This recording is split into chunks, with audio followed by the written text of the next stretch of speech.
Mistrat.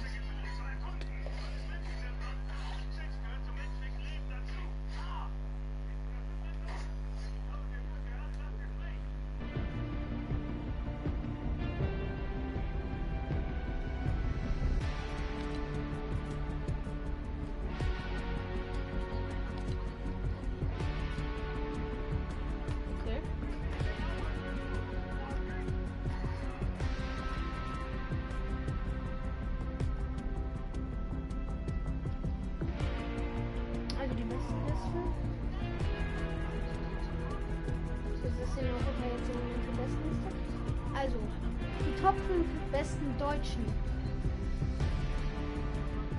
Also, den haben wir eben gesehen. Er hat 441 Solo-Seo. Und, geht er? Warte mal. Also, die ersten 8 werden qualifiziert. So. Also, er wäre auf jeden Fall dabei. Dann wären sie alle im Moment drin. Und ja, das wäre eigentlich ganz geil. Stompy, 39 Punkte. 13 Punkte jetzt Rückstand. Er hat 6 Matches jetzt gespielt und der erste hat erst 4 gespielt. Das ist schon der erste. Aber trotzdem Stompy richtig krass. Also die ersten Deutschen sind Stompy, also die ich jetzt kenne. Julian Komm.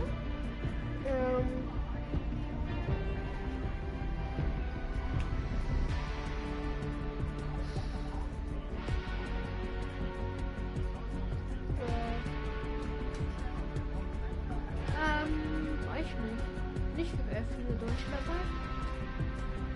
Kings sind auch was. Also. Da ist er.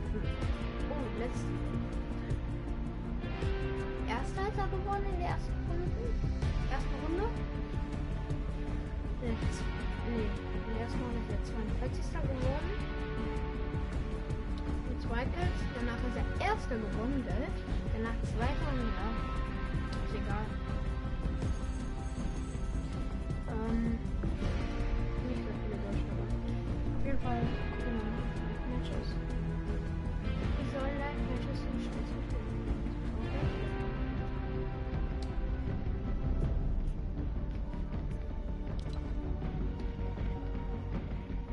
Ich frage mich, wieso ich jetzt hier nicht live zuschauen kann.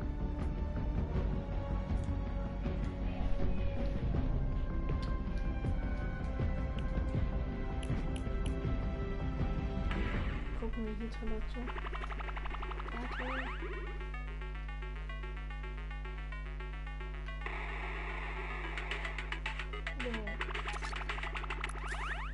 You're also creating rampage here, so with all of these shadow bombs, this is where you use them. You dump them out, you save your materials, you try your best to see if you can catch someone, being that you get ahead first. And if you can't, it's okay, you just use on to the next one. Nice little shot right there. Is gonna take that player's baller, takes 60 shield as well, and get reaction speed. Catches the 10 as he walks into the box with the drum gun W key. It's not gonna work out. And now he's got a heavy sniper. You're watching right now, whether you're watching on Twitch, YouTube, or the in-game client. First day today that we have the ability to stream live from direct in the game. Shout out to the developers who worked on that one, getting screenshots of it. I want you, if you're watching from in-game right now, or in general, send us how you're watching. Show us the setup. Show us a screenshot of you watching in-game. Let us know what you think. Hashtag Fortnite World Cup. We'll bring so many new eyes onto Fortnite competitive and see just how insane and high skill these lobbies are. You know, I've been involved in esports for so many years, Monster, and you know, getting as much competitive support from the developers is so key, and this is another step to that.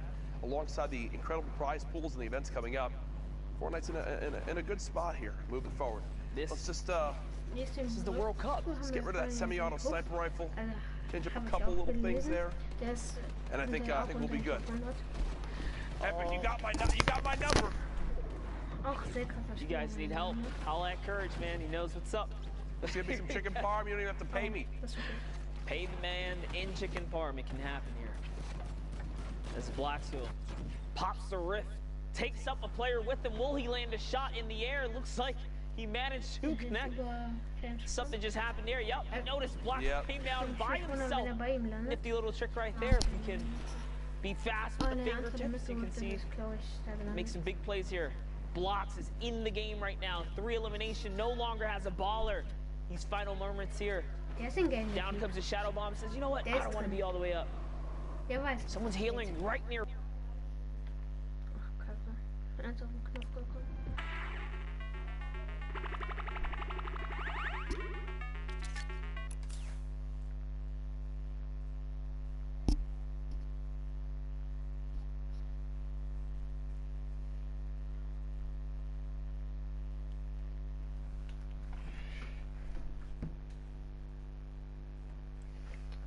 All the way down from the insane high ground. Yeah, no choice here. Julian Komm lebt noch, geil. Has made it down. Blacksu on the low ground, fighting Julian. 3 players left in total. This is the World Cup, guys, the European region. Who is going to punch their ticket to New York City as we have a 3-way battle? Julian goes up, says he doesn't want to battle Blocks, but that might be a big mistake because Blocks is going to find him with the peak shot. No, Julian actually takes himself out to the storm, so no one's rewarded. But Graham Flame has the campfire that's going to out-tip Blocks in the final moments. Yeah, the 2 campfires better than none. Flames Graham shows it right there. Congrats on the victory royale. 39 points, definitely higher up there on the standings. But I know Zeke and Sundown are back over at our analyst station, want to show us some updates from Europe. So sieht das gar nicht, so viel baue ich nicht mal, wenn ich eine ganze Stunde Spielwiese spiele. Alter. Auf jeden Fall.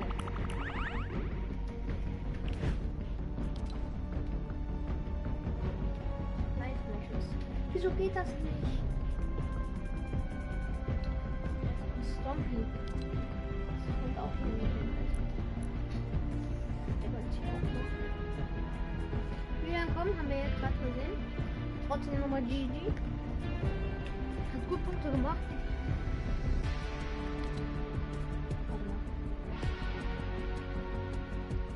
Habe ich schon gewonnen.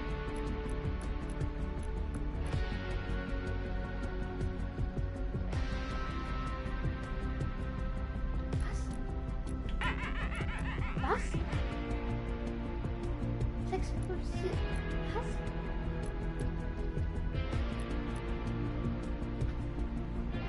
Digga. Nee, das sehe ich jetzt gar nicht an. Kann. Ja, Mann. Das ist zwar ganz oben mit dabei, aber.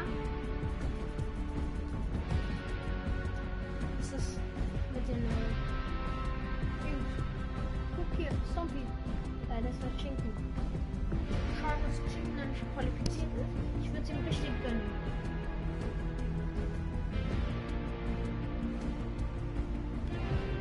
Minuten noch.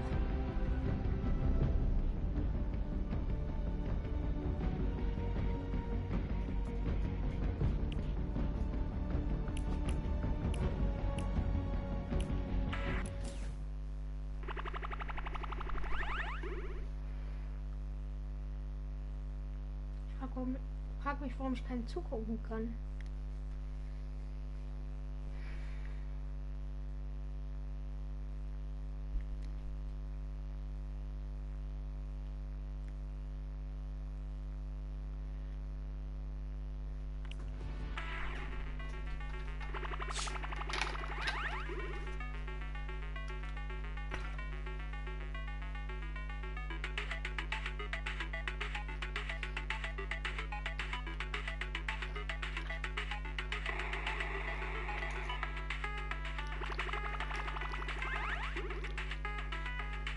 Oh.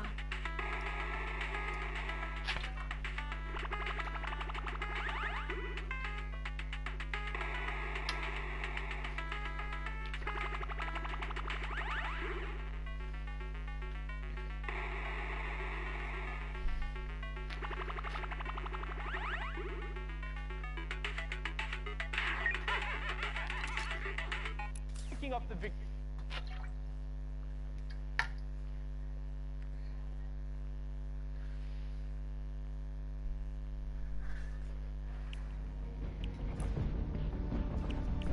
GG.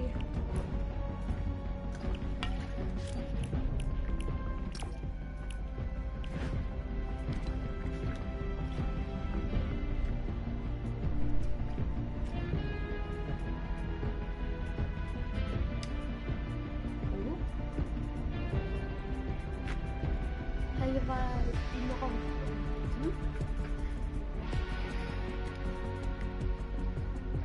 Stumpy stoppt sich vorne Cover.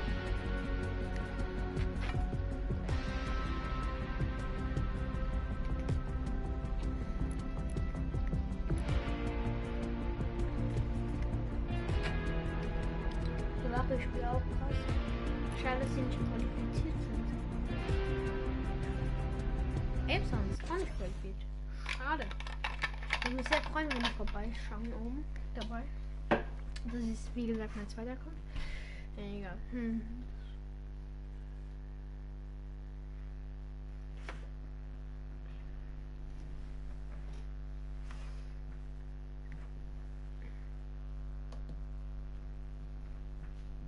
Kommt doch auf jeden Fall mal auf meinen Discord. Wäre nice. Weißt du? Trimax, Mickey. Die können jetzt den Spielern zuschauen, alleine, weißt du? Die können hier dann kommen zugucken, dem ich zugucken wollte. Aber ich? Nee, du darfst das nicht.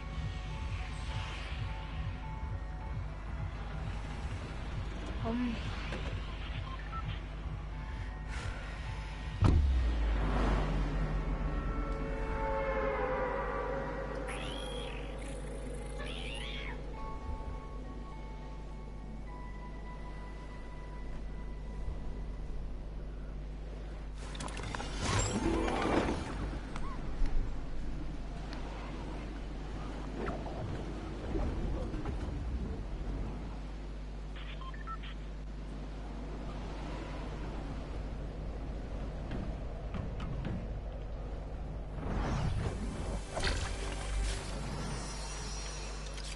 Wir haben gar keinen Bock mehr.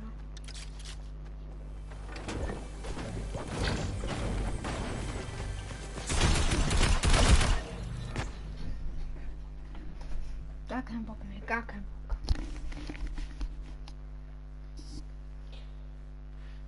Die dann kommen, macht gerade gut Punkte.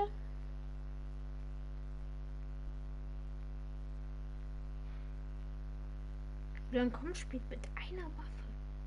Mit einer. Aua.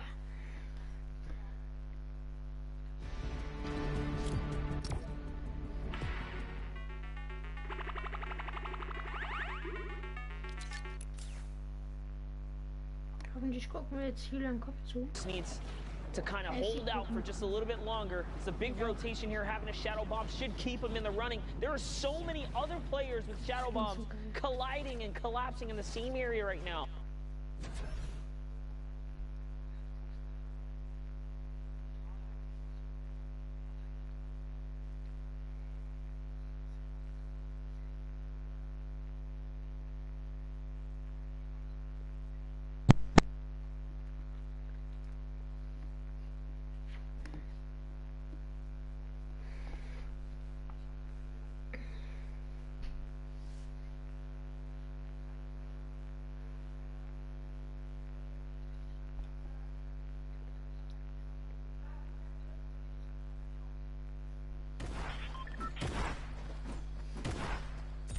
Was mit Isa und kaum eigentlich? Gar nichts von Leben sehen.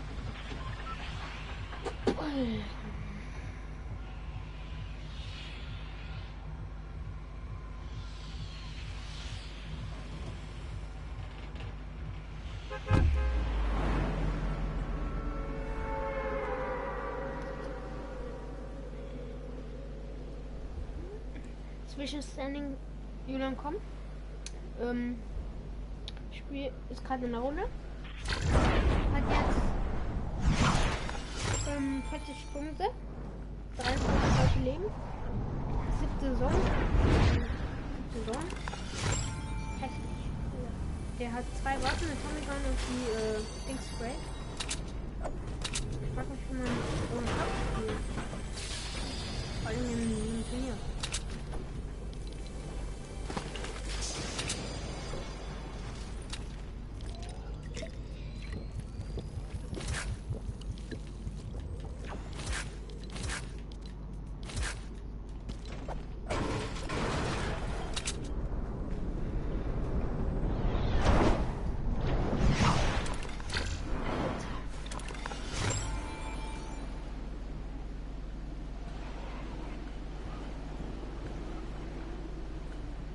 dann kommen jetzt ein Kill. 43 Punkte, Top 15 bekommen.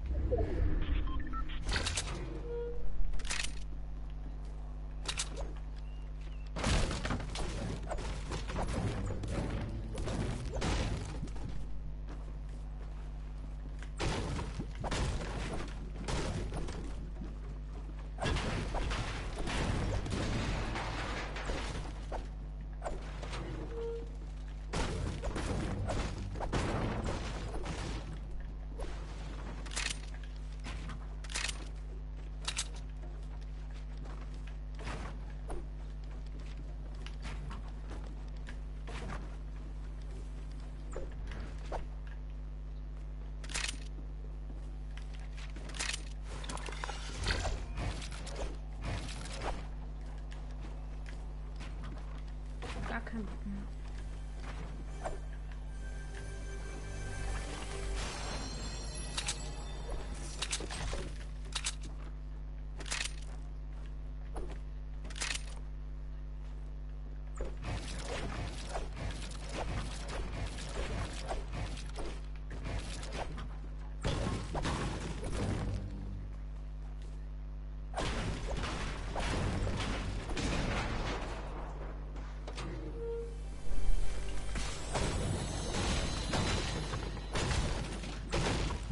Dann kommen in kurzen Pressure, Alter, aber der rennt nicht.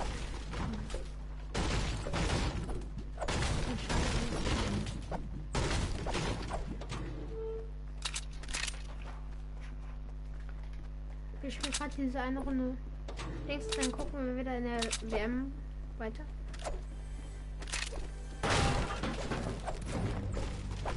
Also wie gesagt, diese Runde noch und dann nachgucken wir WM.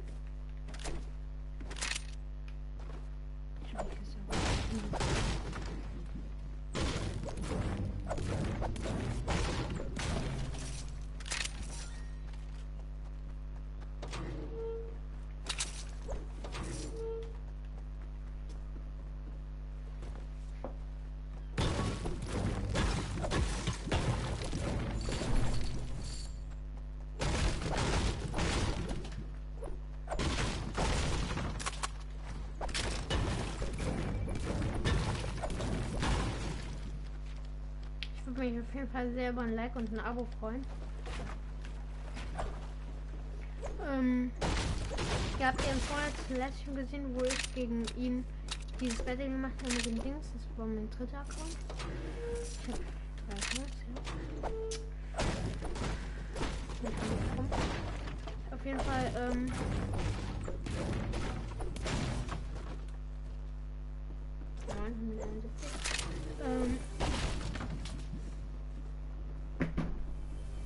beste Alter. Ich will dieses Ding da oben abschlagen und dann baue ich aus Versehen die Kiste ab. Für dieses Kabel ich das Produkt aus der Kiste.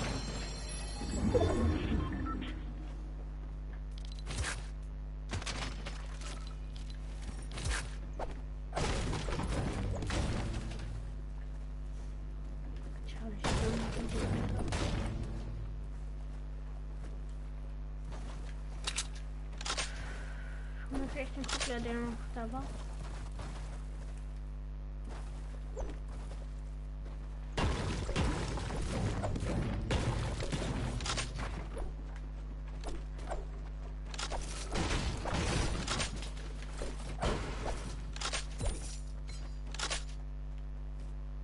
Das ist gut für Punkte bekommen.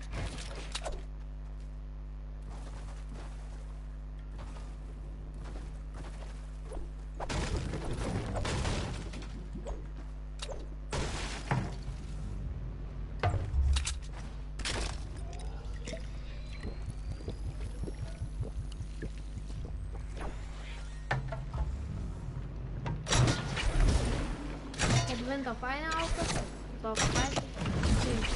Okay, der sind auf beiden Augen, also nur 5.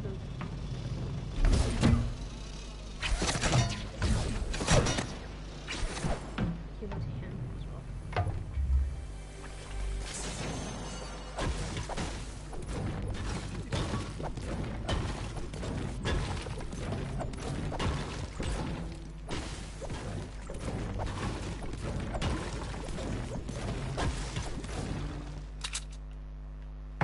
500 Abonnenten mache ich ein Turnier. Mit 50 Abonnenten meinte ich, sorry. Das ist Deutsch. Deutsch. Ich kann in Deutsch.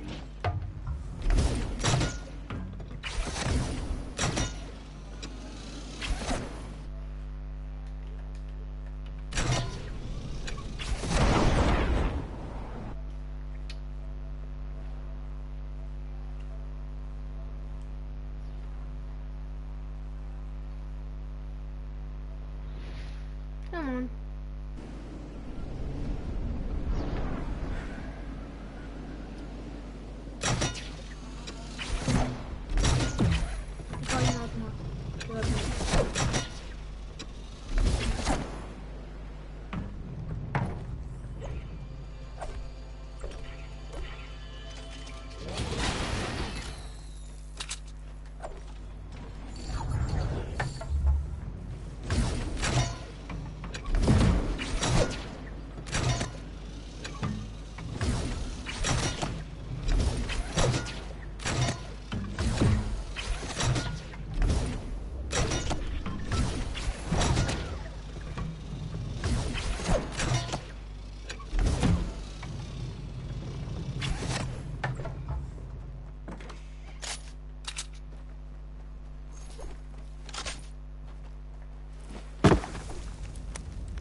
Wenn mich meine Snipes verlassen, ich zähle immer.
Ehrenmann.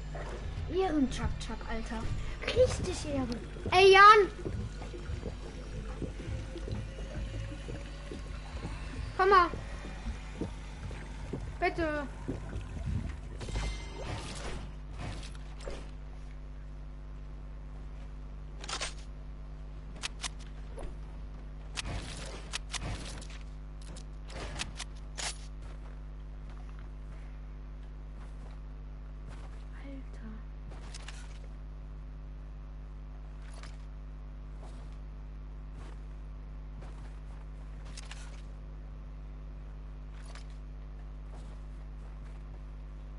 Der eine chillt da ganz oben.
Kein Bock mehr, Alter. Nee.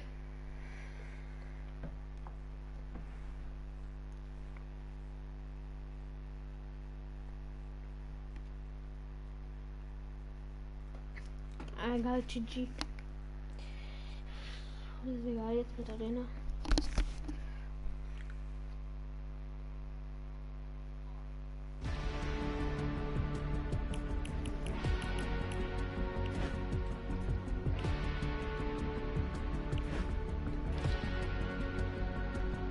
Bestenliste, so.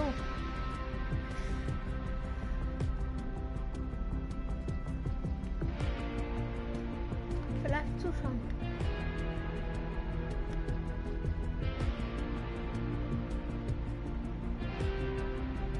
Ah. Fühlspitzenspieler, genau. Auf jeden Fall stompt sich wieder nach vorne. Sky behält sich vorne. Montral ist jetzt auch wieder unter den Top 10. Julian Komm. Ja, auch unter den Top 10.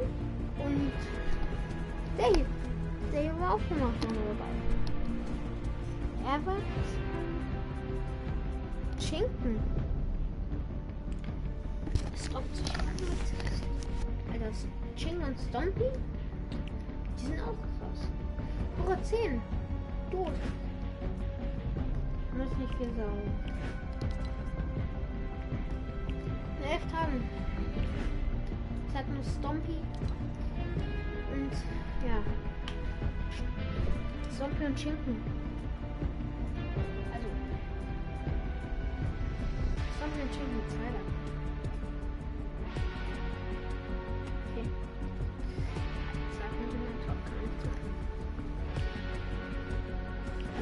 Die Schinken sind qualifiziert. Wie oft? Einmal? Zweimal jetzt? Merken wir? Zweimal? Ja, danke dafür. Zweimal?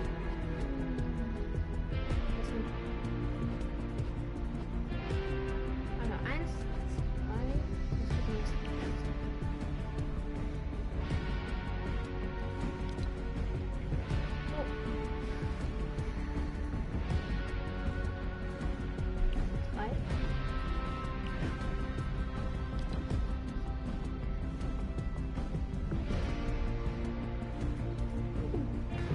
Ist mal unter den Top 3. Chicken Stompy. GG. Pizza.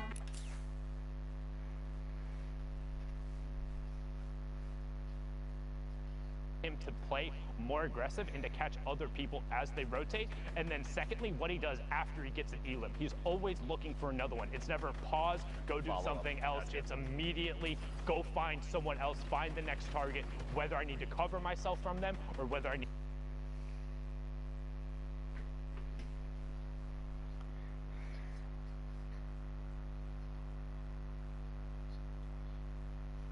Ich hoffe, dass Julian Komm sich qualifiziert für Dings.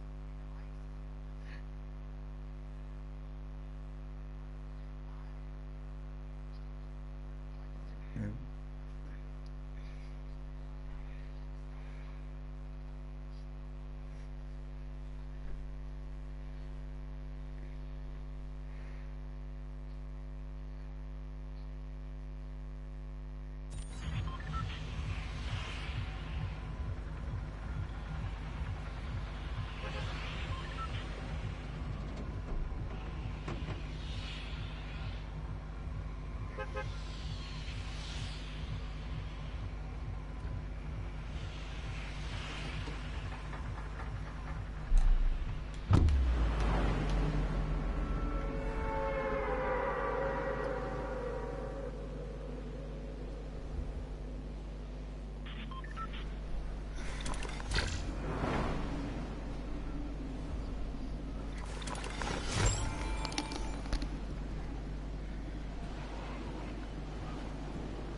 geil, dieser 2 Slopes.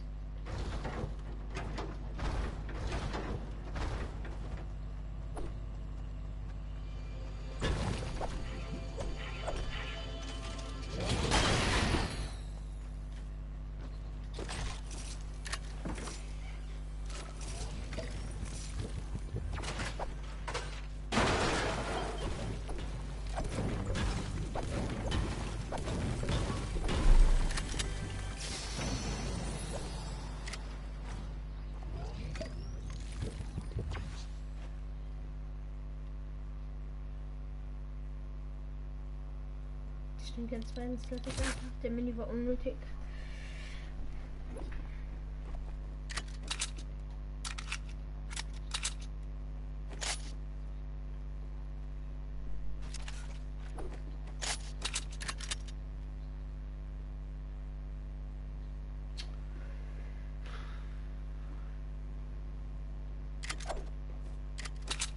Egal. Der Typ mir gerade einfach so die. Ah ja, ja, gebe ich dir jetzt mal einen Headshot, ja. Ja. Hat er keine anderen Hobbys? Nee. Ich gebe dem erstmal einen Headshot so. Ah, kein Ding. Ja, ich bin der beste Junge. Ja, hallo. Ich bin ein Junge. Ja, wir können meinen Namen verändern. Ja. Und schreibt mal in den Kommentaren, wie ich mich nennen soll. Ja.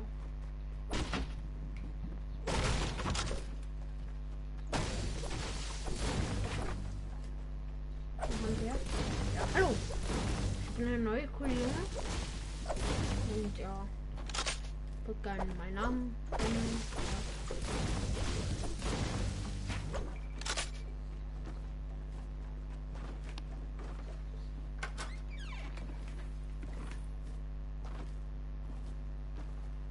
Und dann kommt der. Ja, hallo. Ich bin eine neue coole Junge. Ja.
Ganz oben.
Donkey Kong.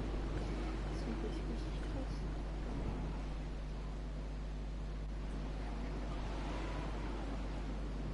Zombie muss halt gar nicht mehr spielen. Halt älter mehr. Würde ich jetzt sagen.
Du musst gepusht, Alter.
GG.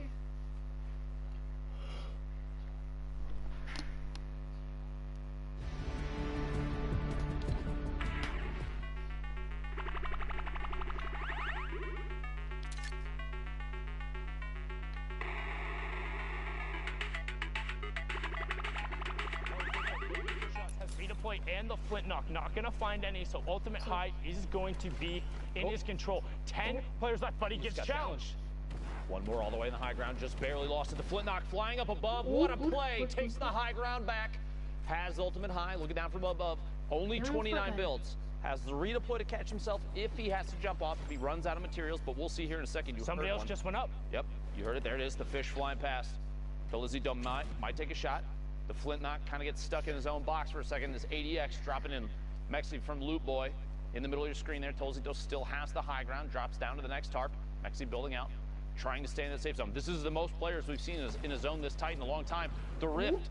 That's one. It's one player up in the rift. So you have one player up in the sky. Telezeto on ultimate high ground. Power, Psyches, and Blackso down the low. You have Telezeto in your top right. Power in your bottom right. Telezeto looking for it, and he finds Mexi out of the sky, and he gets the Cypher. Now he's dropping down with the redeploy, looking for Psychic on the campfire, and he finds it, gets the siphon, and it's enough to put him over the top for the victory royale. Tolazito, you are mad indeed. The 2 elims being the swing, 12 points there. Well done, sir. The transition of the shot with the flint knock midair into an immediate descend, the redeploy to catch himself, and then the swap to the TAC AR and spray through the build while the player was sitting on top of both campfires.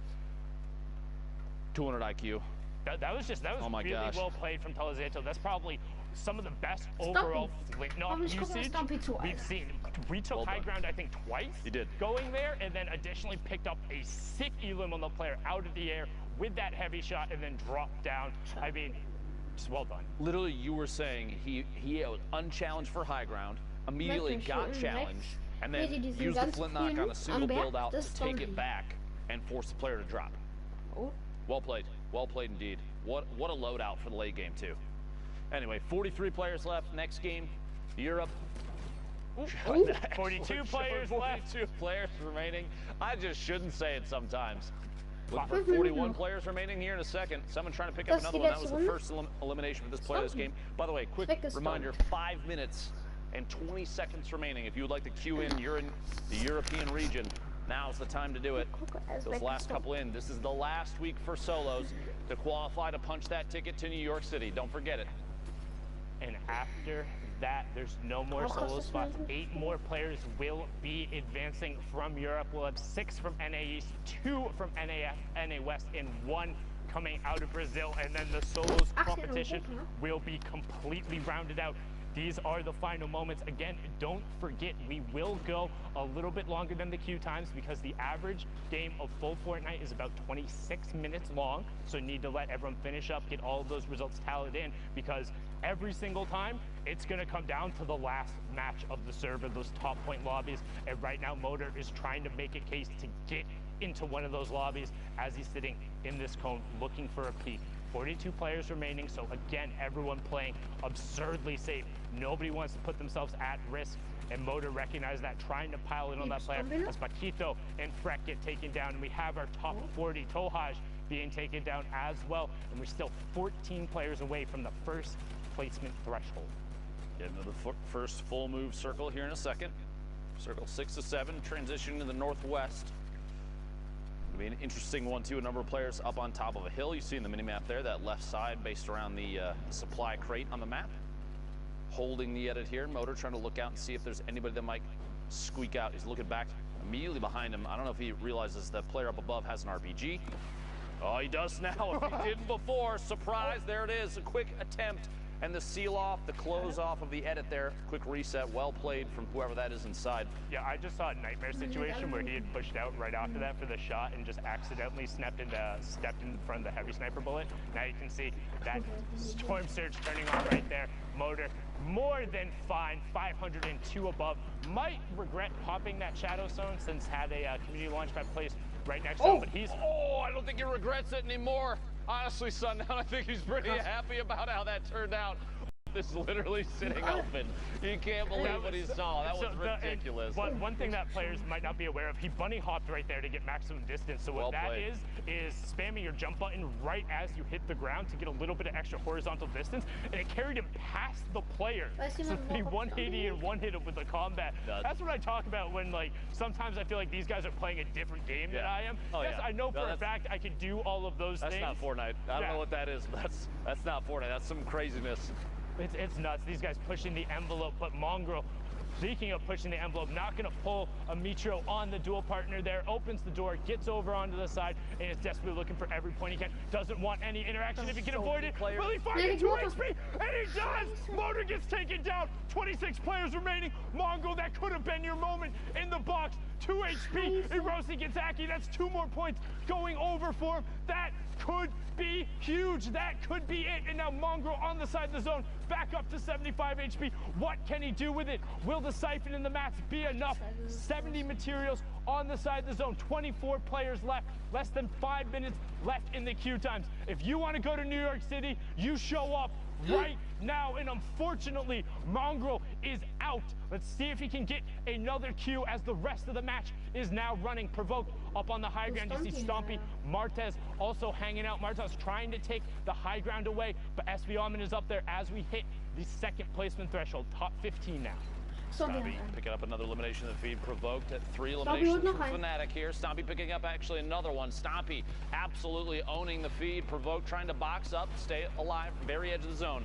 Takes the chance, an opportunity to pop that slurp and get a little bit of a tick. He moves forward, trying to top off the HP. Players fighting underneath him, looking for a chance to establish a base of operations on the move here. And it's going to be difficult. Does get the mini off, though. Looking for players from behind. Very common tactic here. You get into a safe area where even if it might be 3-4 meters, catches someone in the face with that combat shotgun. You look for any chance for a quick whip back, anybody moving in from the outside of the storm, because they're the ones that they're forced to move in. You can't sit out there. And so even if you have 3, 4, 5 feet ahead of them, you can look back and get a shot off and pick up an elimination. 40 seconds left on that European queue. Get in those games if you're going to try and get the last ones in. Quick edit, a peek through.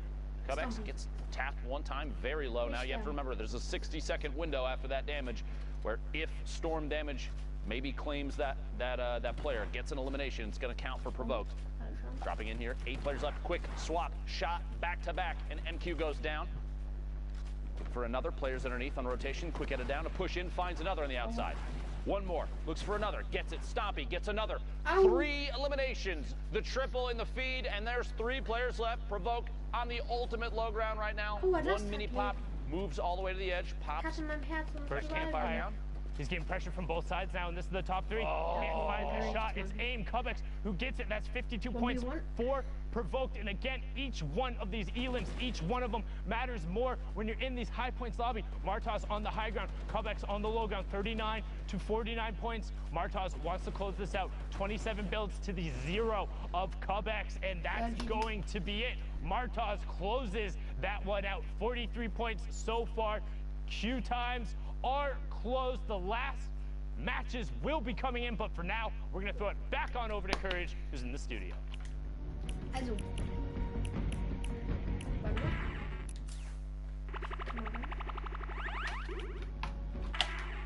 Komplett.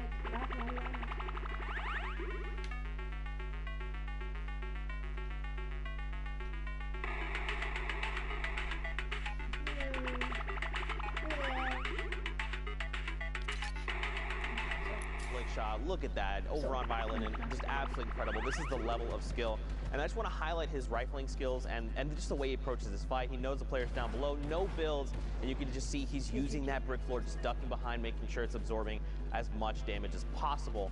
Airwalks. This is someone for me that I truly believe, and I want to see go to the World Cup Finals, especially with the last opportunity.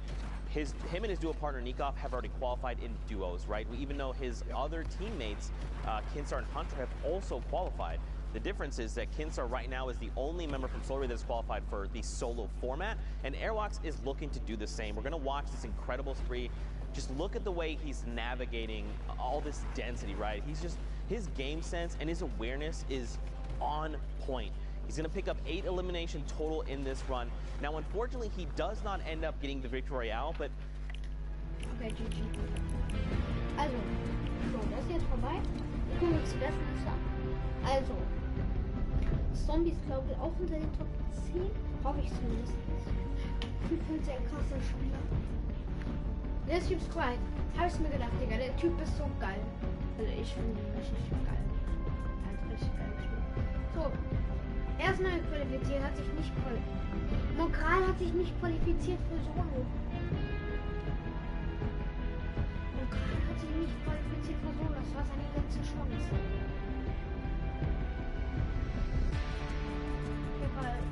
Destroy. Zeigst du?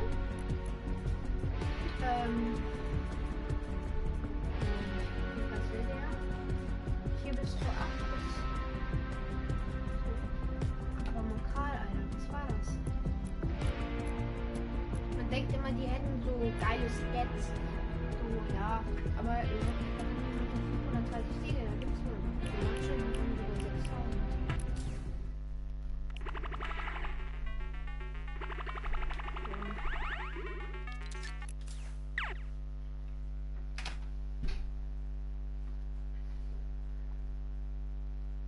Done. We are in Europe. 8 spots up for grabs for the Fortnite World Cup final. This is your last opportunity. If you are one of the best, you need to prove it right now, or you will not be on that stage. You won't be playing with Tfue, with X2 Jordan, with Stompy, and 6J trying to make a case for being there as he picks up Zegrin and then gets on his rotation. Absolutely ridiculous. Between games there, while everybody was watching the quick replay analysis, Sundown and I were talking about the different regions and just how certain aspects of each region stand out, and I think it's unanimous agreement that Europe has some of the best technical Fortnite and some of the most aggressive play that I think we've ever seen, and it is so much fun to talk about and so much fun to watch because these players are playing on a level that I don't think you have to imagine back in the day when Fortnite was, it was the battle royale portion was in its, early days.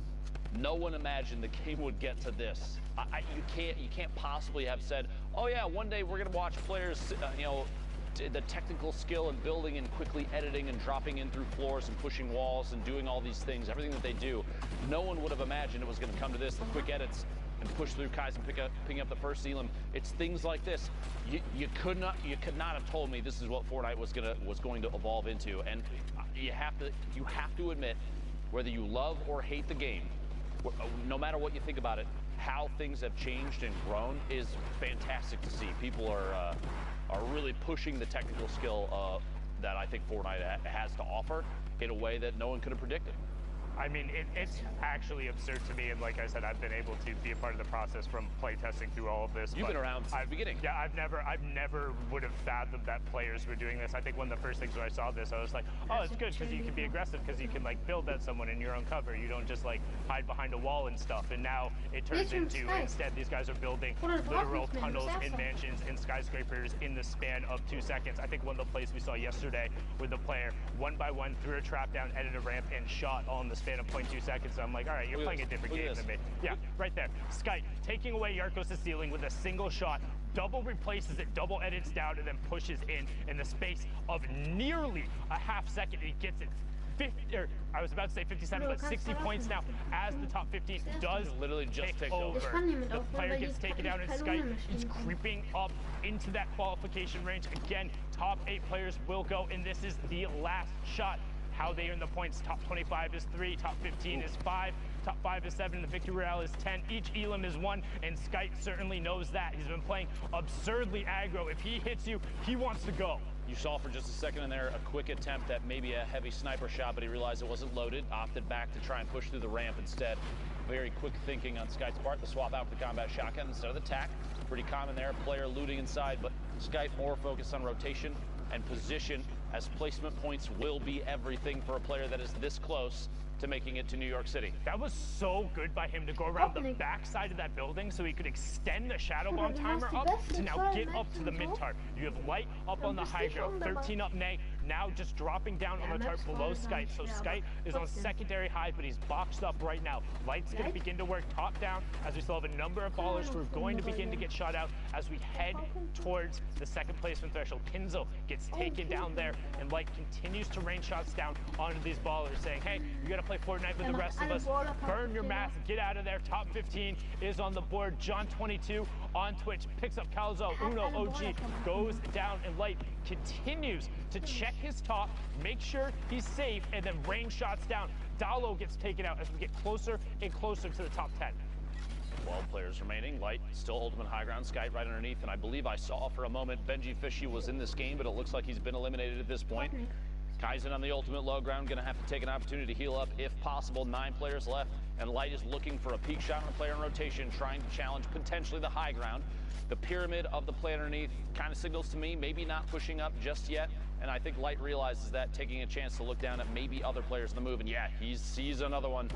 There's a scent of potentially elimination. Light getting challenged for high ground now. It's Rafty. Rafty's going for it and then drops back down, realizing he's not going to be able to take it. Pops the shadow form and goes all the way down to the far side. We're nearing the top 5. Now, one thing to keep an eye on, look at the points next to the names. 56 on Light, 64 on Skite. This is for a trip to New York City as Light is able to pick up 59 there. They want everything they can. 6 shades, he gets Rafty, but Skite trades it right back out and loops back into the zone. Skite on the edge of the mountain tries to find the jump pad, and he gets it going to the sky. Light trades out Miles on the top, so now 60 to 67 points, but Skite on 55 HP. Light pops the shadow bomb. What's he gonna do? Opts to drop down, so now Skite has to know he's down there. Skite has no mobility. Storm ticks it over. Light gets the Elim credit as well, and that's gonna push him up to 64 as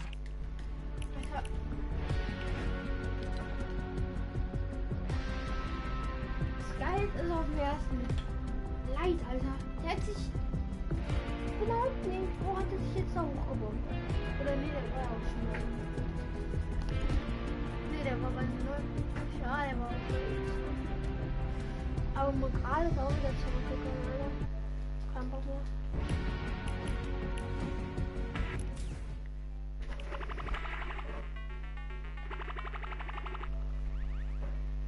Alles klar.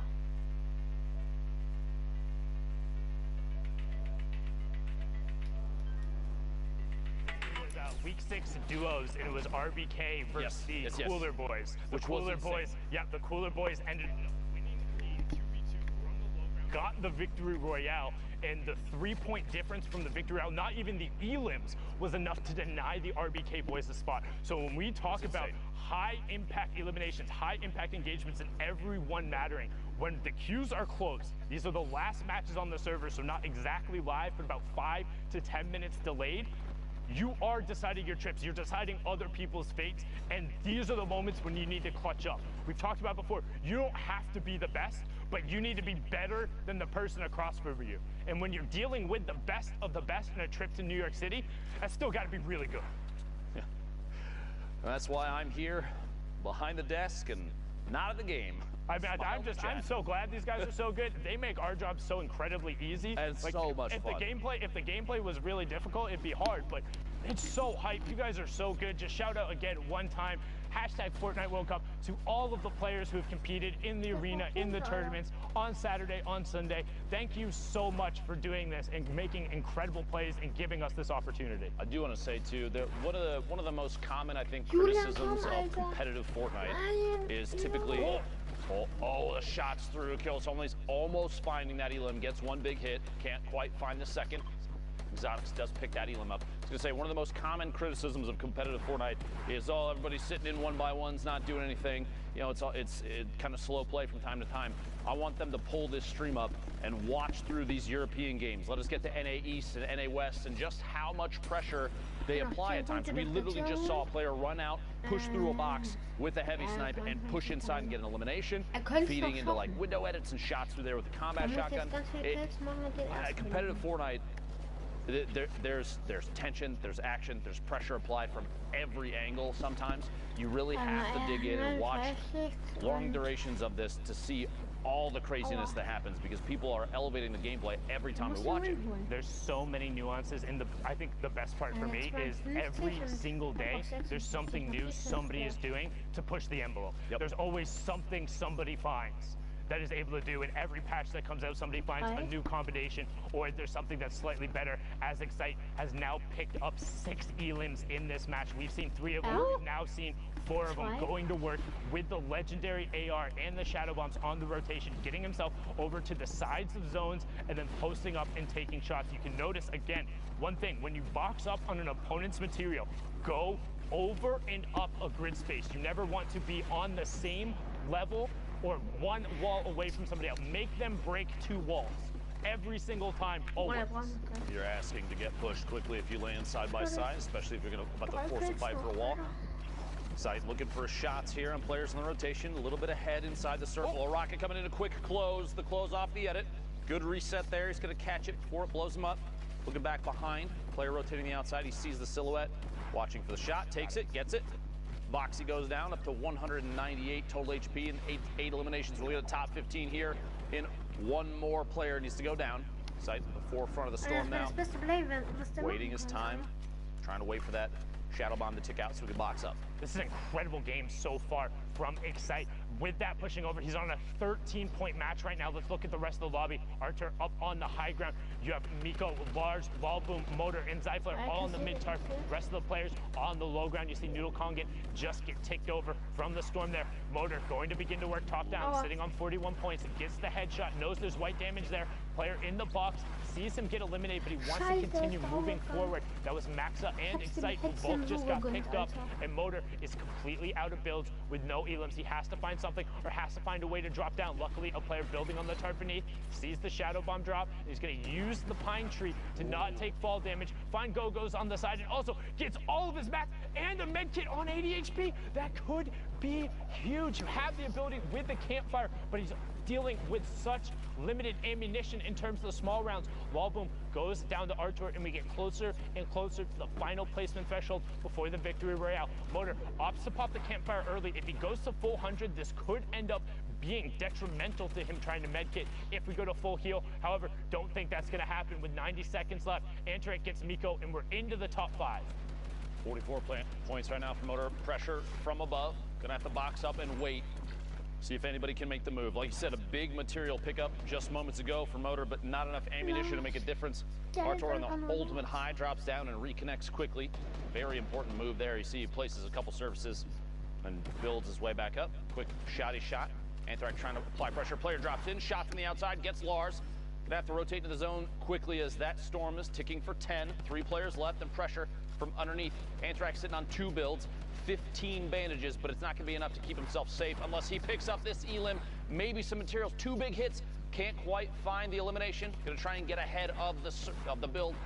Shot from above, pressure from the third party, and Motor picks up that elimination. A 1v1 heads up situation. Motor at a huge disadvantage in the storm, ticking slowly, and Artur sitting on enough builds maybe to apply pressure. Down to 10 now, the drop in, and finds the elimination. Only 2. But it still gets the job done. A 12-point victory royale pushes Artur to 42 points thus far. And again, don't forget, with the prize pool being doubled this week, even if you don't get one of those qualification spots there, the money is doubled in every single one of the placements. So each one of those interactions could be the difference in a little bit of a bigger paycheck. But now we're swinging right on board over towards one of the snowy biome areas in Happy Hamlet. 38 players in this match. I think Happy Hamlet's worthless. And what's it like? Is it like the drop spot, or is it like the town like shouldn't have ever been developed? I think that they have outdated laws. And I also think that the loot positioning is poor. I do not like Happy Hamlet. If you agree with me, hashtag Fortnite World Cup. All right, hashtag Fortnite World Cup. What is your favorite solo drop spot? I know Lupo's is not. What's your favorite solo spot? What's your current solo drop?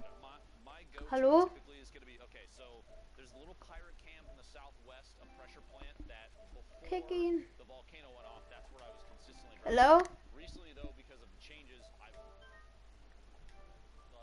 dropping solos and I'm not going for, like, because there's a different play style. Warte. Ultra World Cup qualifier where you drop. So I'll go Valhalla. Sorry.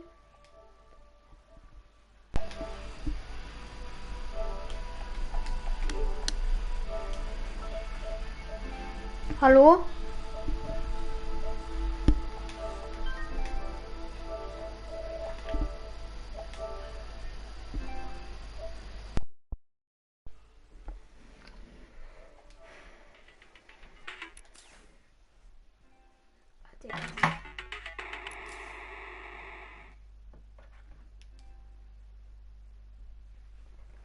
In the right hand, Skagen. The right hand's there. Just wow, you talk about the pirate camp right there, going to work with the Flintknock. I'm a big fan of that west side of the map too. I know the little kind of broken house between Viking Village and where Polar was. That's down there, has three chest spawns and you can rotate away. There's mushrooms there. That's one of my drop spots. Ice too, you can feed into Greasy if you want to. There's a lot of chances to move over there. I think the west side of the map right now is one of the best for solos. I'm just upset. I lost the covered bridge down south in between Lucky down there. Has 2 spawns on itself, and then the pirate cannon that used to be there had 2 spawns, and then the house had a spawn. So there's 5 spawns that were all in the one spot, and then you move right into old factories. It was really good, but lost that one unfortunately. Now on board here with Styler. CSC sitting on 42 points. You can see him trying to edit down the rest of the lobby. Not sure about that shadow bomb. He popped the shadow bomb like he was gonna rotate. He saw the supply crate and then like. I think he thought about it for a second and said, you know what, I already used the shadow bomb. I don't want to make this, I don't want to feel like this goes to waste, so I'm just gonna, instead, I'm gonna push for the rotation. But you can see in the bottom right-hand corner there, that supply drop just goes completely to waste. There was no one there. Let's look at the rest of the lobby. Martaz, Kripa, Waldo, Kisanth, Orc H, Fool, Bayon, Mods, Blazin, so many players. Mexi over there in a baller rolling around. Talazito in there and still above storm damage. So if you are rolling around in the ball, you will be getting the ticks going there. Have to play aggression, have to play aggressive going through to turn that off or just tag somebody. Knox in the feed a second ago, I believe, being eliminated by the storm. Looks like that threshold did get to him, down to 31 players. Need one more to go down before Storm Surge is no longer a factor. 94 above right now for Styler, taking quick peeks, maybe thinking I need to get a hit on somebody before it's too late. I'd say back-to-back hits is pretty good there. Pick it up in Elin, pushing it to 30 remaining. One through the wall to the right, quick shot, misses twice but finds a third. Tart goes down, picking up the second Elim so far for Styler, sorry. 29 players left, we're 4 away from placement points. And this is so many people trying to rotate simultaneously through not even the ultimate low ground, but just kind of the mid is just full of people. Every single layer is a fresh tarp, and you have tons of new builds and a lot of metal coming up. A lot of metal going through it, and you got to work through the old builds as Brism gets taken down and misses out on the placement point. So now on board here with Haibuzin as he makes his rotation. Mexi out of the baller, picks up Savid. Ghosty gets taken down as well as Haibuzin as he edits down, gets the shot, and then the tick over from the fall damage, I think. No, that player might have gone through. I think that player that he shot actually survived. There was a storm. Oh, it was the other player who went through. Gotcha. Yep. Okay, understood. Fool picking up an elimination with fall damage in your feet in the top. 4 elims right now. Haibuzin trying to push up through. Like I was saying, the player builds that are out there right now, so difficult to push through if they're metal. It requires so many more melee hits from your pickaxe to try and break. It's going to slow you down. You're going to take storm damage from it. It's going to put you in a worse position. You won't be able to get to the forefront of the storm. Other players are trying to rotate. Next from Loot Boy, looking for a peek shot there. Going to drop out of the box. Looks like a little bit of a delay there. Just madness on that low ground. Everyone is down there as we're getting closer. Boom, there it is. Top 15 Styler does get taken down on that mid-tarp by Mods. Harvey gets Kisan. Mexi gets taken down by Zealous. Bayon there. Brilliantly done, topped out on the light ammo. Kripa gets Fool as Mods gets Blazin, and we're into the top 10. Top 5 being left. Drops Martaz in with the edit, catches him on the move with the corner edit and a quick swap. Oh man, sorry, that was insanity. What a quick reaction there, man. Now at 2 eliminations, only 24 builds, but G just picked up all that brick a second ago. He's digging through any materials he has left.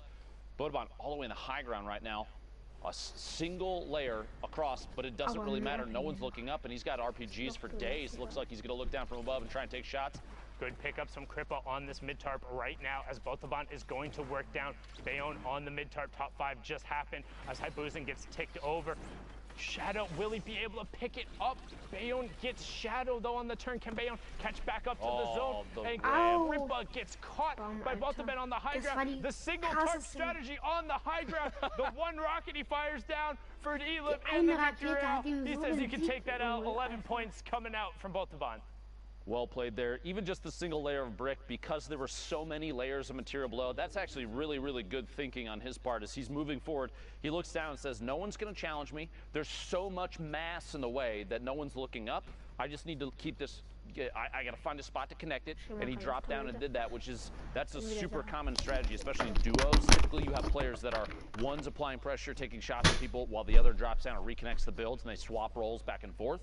I think we see Tfue and Cloaksy do that all the time. If you watch the stream, it's super, super common. Zay and Saf, another duo that kind of I don't want to say like made that more prolific, but like watching their bots and watching them do it was kind of like, oh, here's the blueprint for how you go about doing this. Exactly.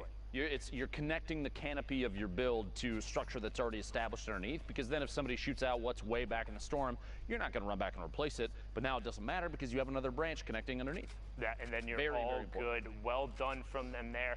As we're on board here with Solari Airwalks, 49 players left, so just a tick under half of the lobby. Storm Circle 5 is closing, and we're also going to be rotating through pressure plant, so lots of geysers, lots of innate natural mobility, and a decent amount of mats and metal that can be reused, so it should be interesting to see what ends up happening here as we hop on board here with Train H's Alpha. Train H being the team Train Hard, hits the geyser and says, I'm going to zone.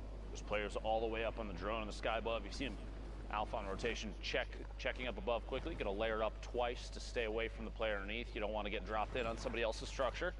Replacing the ramp with a cone so you can get quick edits in whatever direction you need.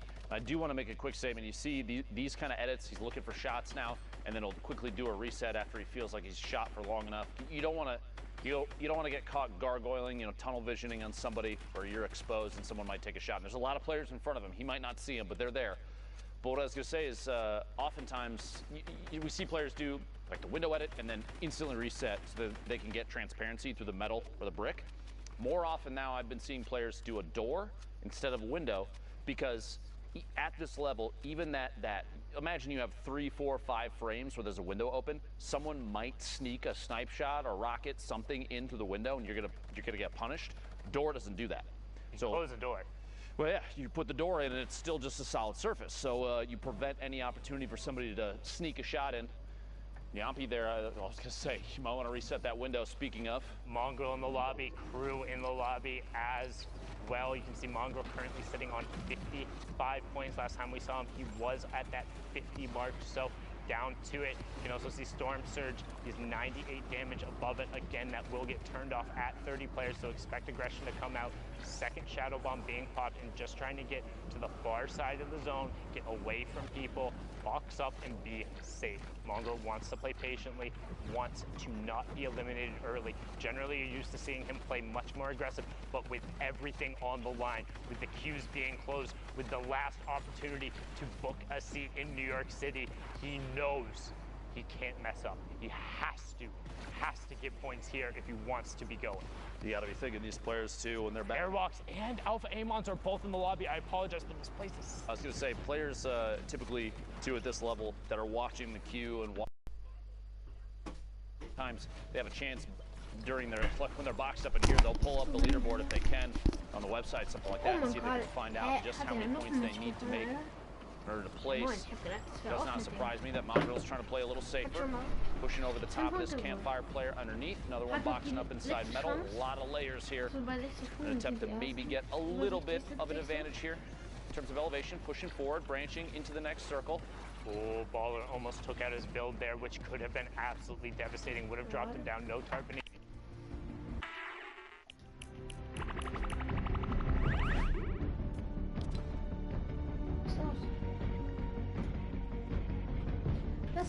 So, 70.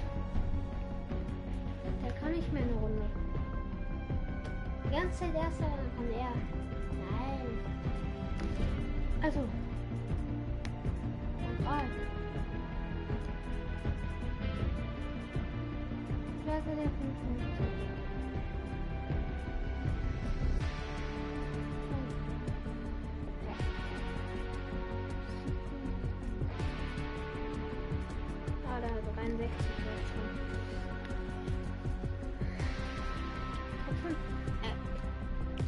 kann sich noch, der qualifiziert sich noch, ich wette.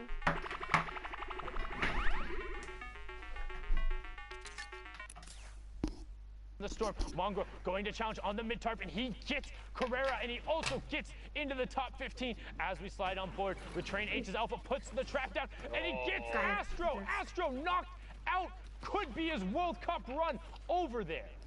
26 points thus far for Alpha, but not a big deal. He's still putting on a good show. Shots back behind, finds another player. Cell caught in a box just outside. Rotating forward, 9 players remaining. Scalamo goes down to fall damage to the feed. ETQ eliminated by that combat shotgun, so powerful in these close range fights. Alpha, 6 eliminations, looking for the 7th, pushing through, applying pressure through the wall, does not want the player inside to take the chance to get anything. Mongrel picks up another elimination, then immediately gets eliminated, goes out in 7th place, almost the top 5 of those points, only going to get 5 placement, could still be big enough to make his way to New York City. We will have to see before too long. Top 5 now, Alpha, 30 builds, a mini opportunity. Anything to heal right now is going to be big. You don't want to be caught by players that may have positioning, and Oldies does in fact have that positioning. A 1v1. Players are basically 1-2 boxes away from each other, and Oldies may take the chance to rotate up out of the storm. We'll see here, stuck against the edge. Airwalks the ultimate high ground, just waiting. 97 builds for Oldies, but only 1 for Airwalks. 52 to 58 in points. This could end up being the difference. Oldies looks to go for it, and he gets the zone back from Airwalks. He takes away the zone, but Airwalks knocks him down. No fall damage coming through. Can Airwalks find the shot? No build. Oldies just keeping the zone in the area, and Oldies gets the victory royale, pushes him up to 55. Airwalks falls at 58 with no builds. Imagine being Oldies knowing you just eliminated Airwax from Solary, Mongrel from Secret. You've got to be feeling really good about that game. A big push for points too. That was, like you said in the middle of it, a very, very stacked lobby. A lot of pressure too, because you have so many players now in these games that we're showing you. You have to remember at home, the ones we're trying to pick the ones that are best for affecting the leaderboard, because these are the plays that you need to see. This is Europe, by the way, if you're just tuning in. If you've popped in a little late, we're trying to push our way through these games because there's so many things happening, but all these lobbies are going to be so intense because everyone is vying for those top 8 positions to qualify to go to New York City. And that's what it's all about, getting a spot in the Fortnite World Cup final. This is week 9 of the online open qualifiers, the last chance in the solos competition. And if you want to sit on that stage, if you want to be playing with the best of the best, the Bizzles, the Vivids, the T-Fuse, the Dementos, all of those top players on the stage with Faxbox and Vanny, you have to clutch up right now in these final moments and against the best players, because if you're unfamiliar with how the tournament matchmaking works, it's 3 hours, 10 matches, and as you climb in points, you're matched with players close to you in that point range. So the matches only get more difficult, the players only get better, and these are the times, these are the fights you have to win if you want to be playing for your shot at the $30 million. A quick note too, if you're watching, this is the final game for Europe. Everything for these players to qualify for solos for New York City, to play for $30 million on a stage bigger than any stage Fortnite has ever seen. This is the last chance for Europe. There are a lot of fans out there of a lot of these players. Do me a favor. Go on Twitter. Tag your favorite players and show them some love. Keep the negativity out of this. Hashtag Fortnite World Cup, because Fortnite has done something that not many people ever thought would happen. They've put a focus on every player that has played out of their minds. And I want to be sure that all these people that have played, have qualified, have tried their heart out, they need to know that you're supporting the heck out of them. So again, hashtag Fortnite World Cup. Please let your favorite players know that they've done an excellent job. Win or lose, doesn't matter how many eliminations. All these people have a lot of heart. It's important that they know that. Indeed, a lot of heart coming out from all of these players. It's so incredibly hard to get. I laugh as you say, but honestly, what a perfect name to see pop up. All that being said, no mercy this week. Weigh-in picks up it. He says no mercy this week. Indeed, it's all about those last spots, trying to find the Shadow Bomb player as he rotates through, getting the shots going off here and this is what it's all about. Storm Surge is on for 3 more players. WM pushing forward. Lacey Sher gets fast and then gets traded out by Rasmussen. We have our top 30, so Storm Surge is off. First placement threshold in 5 more players.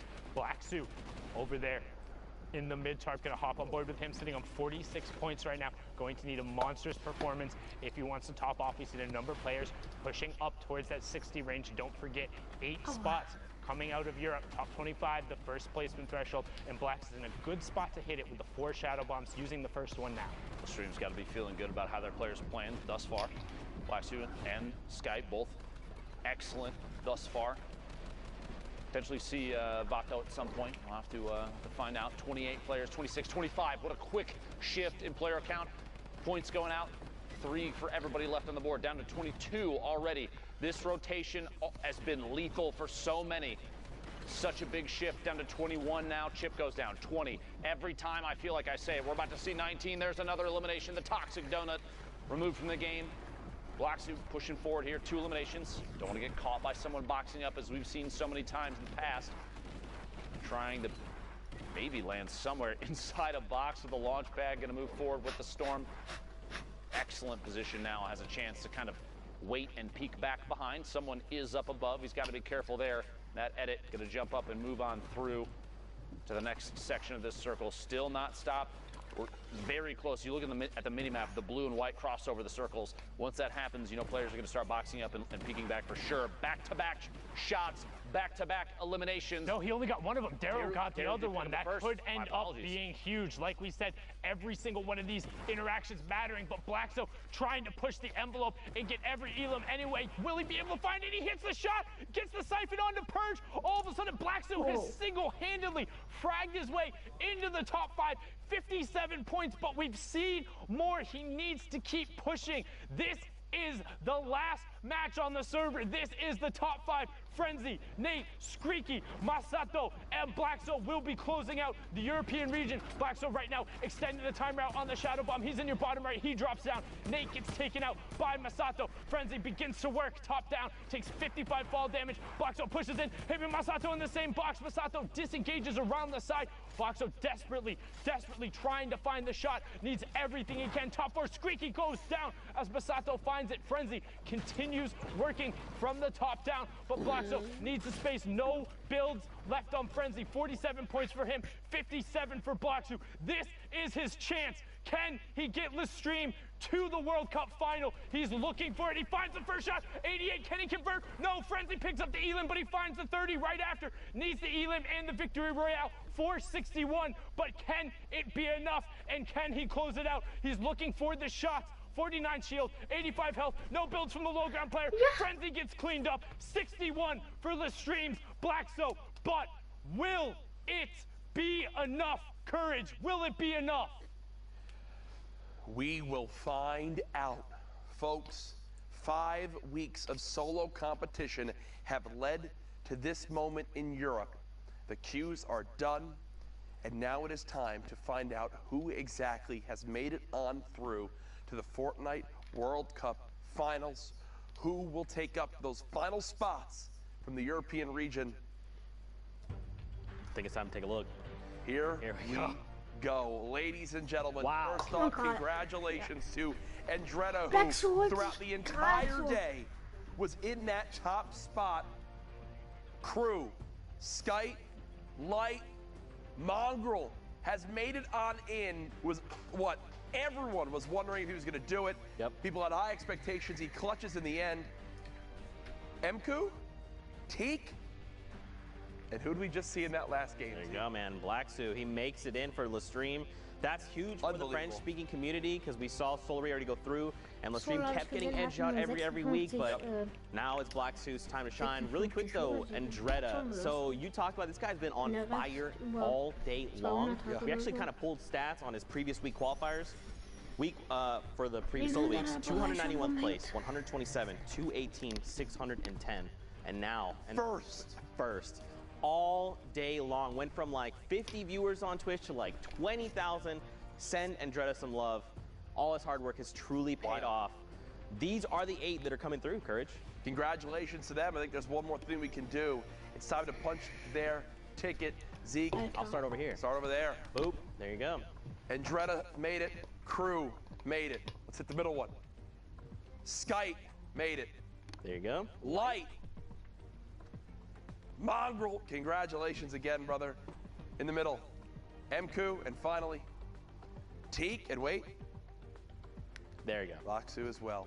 There you The go. 8 players from Europe who will join Moffin and Rona season, as we saw earlier, making it on in incredible stuff. Europe was an insane day today, just as we expected. High-level lobbies, tons of people left all the way to that 5th zone.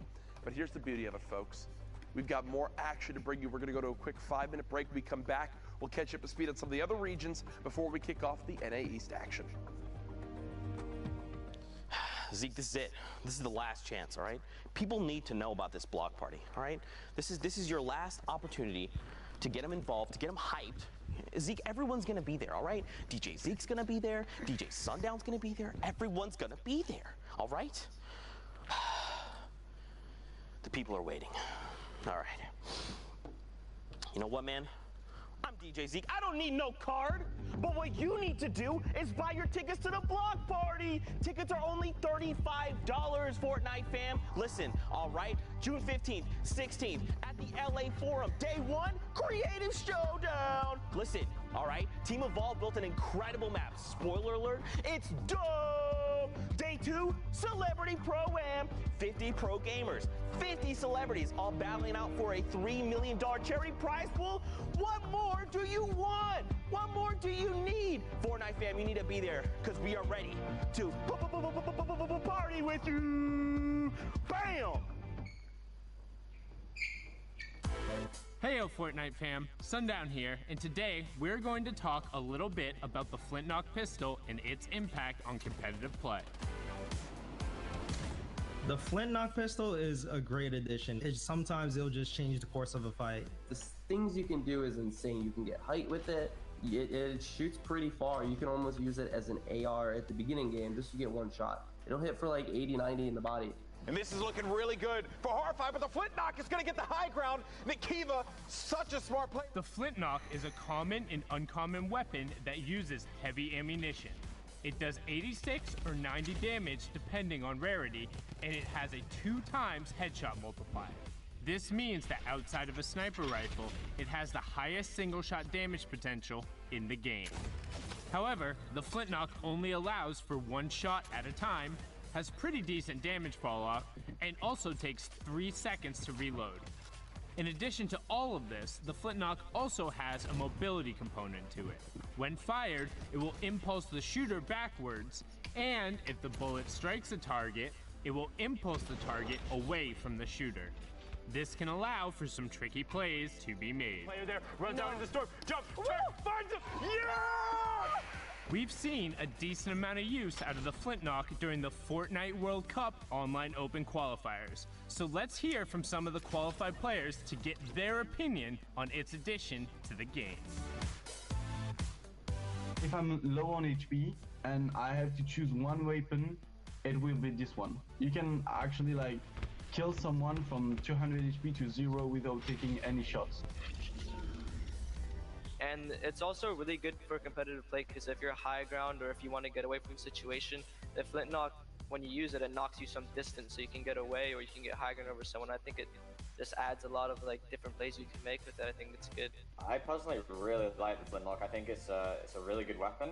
I think it's a really strong weapon in the right hands. You need to know how to use it and you need to base your whole gameplay around it if you want to use it right. It's just a kind of weapon we need more. I definitely think it's one of the better things that have been added skill-wise.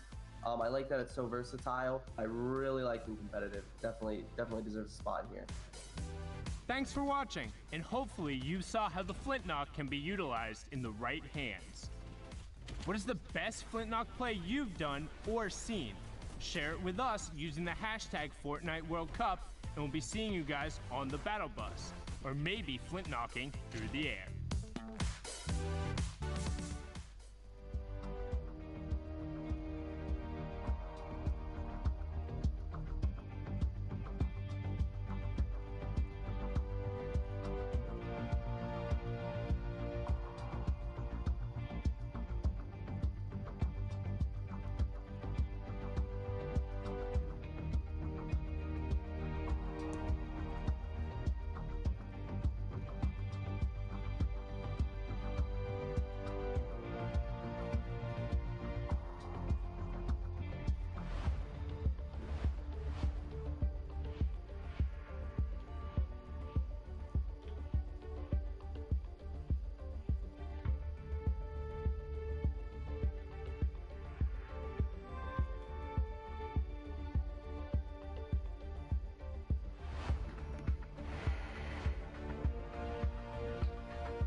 Ladies and gentlemen, welcome back to the Fortnite World Cup.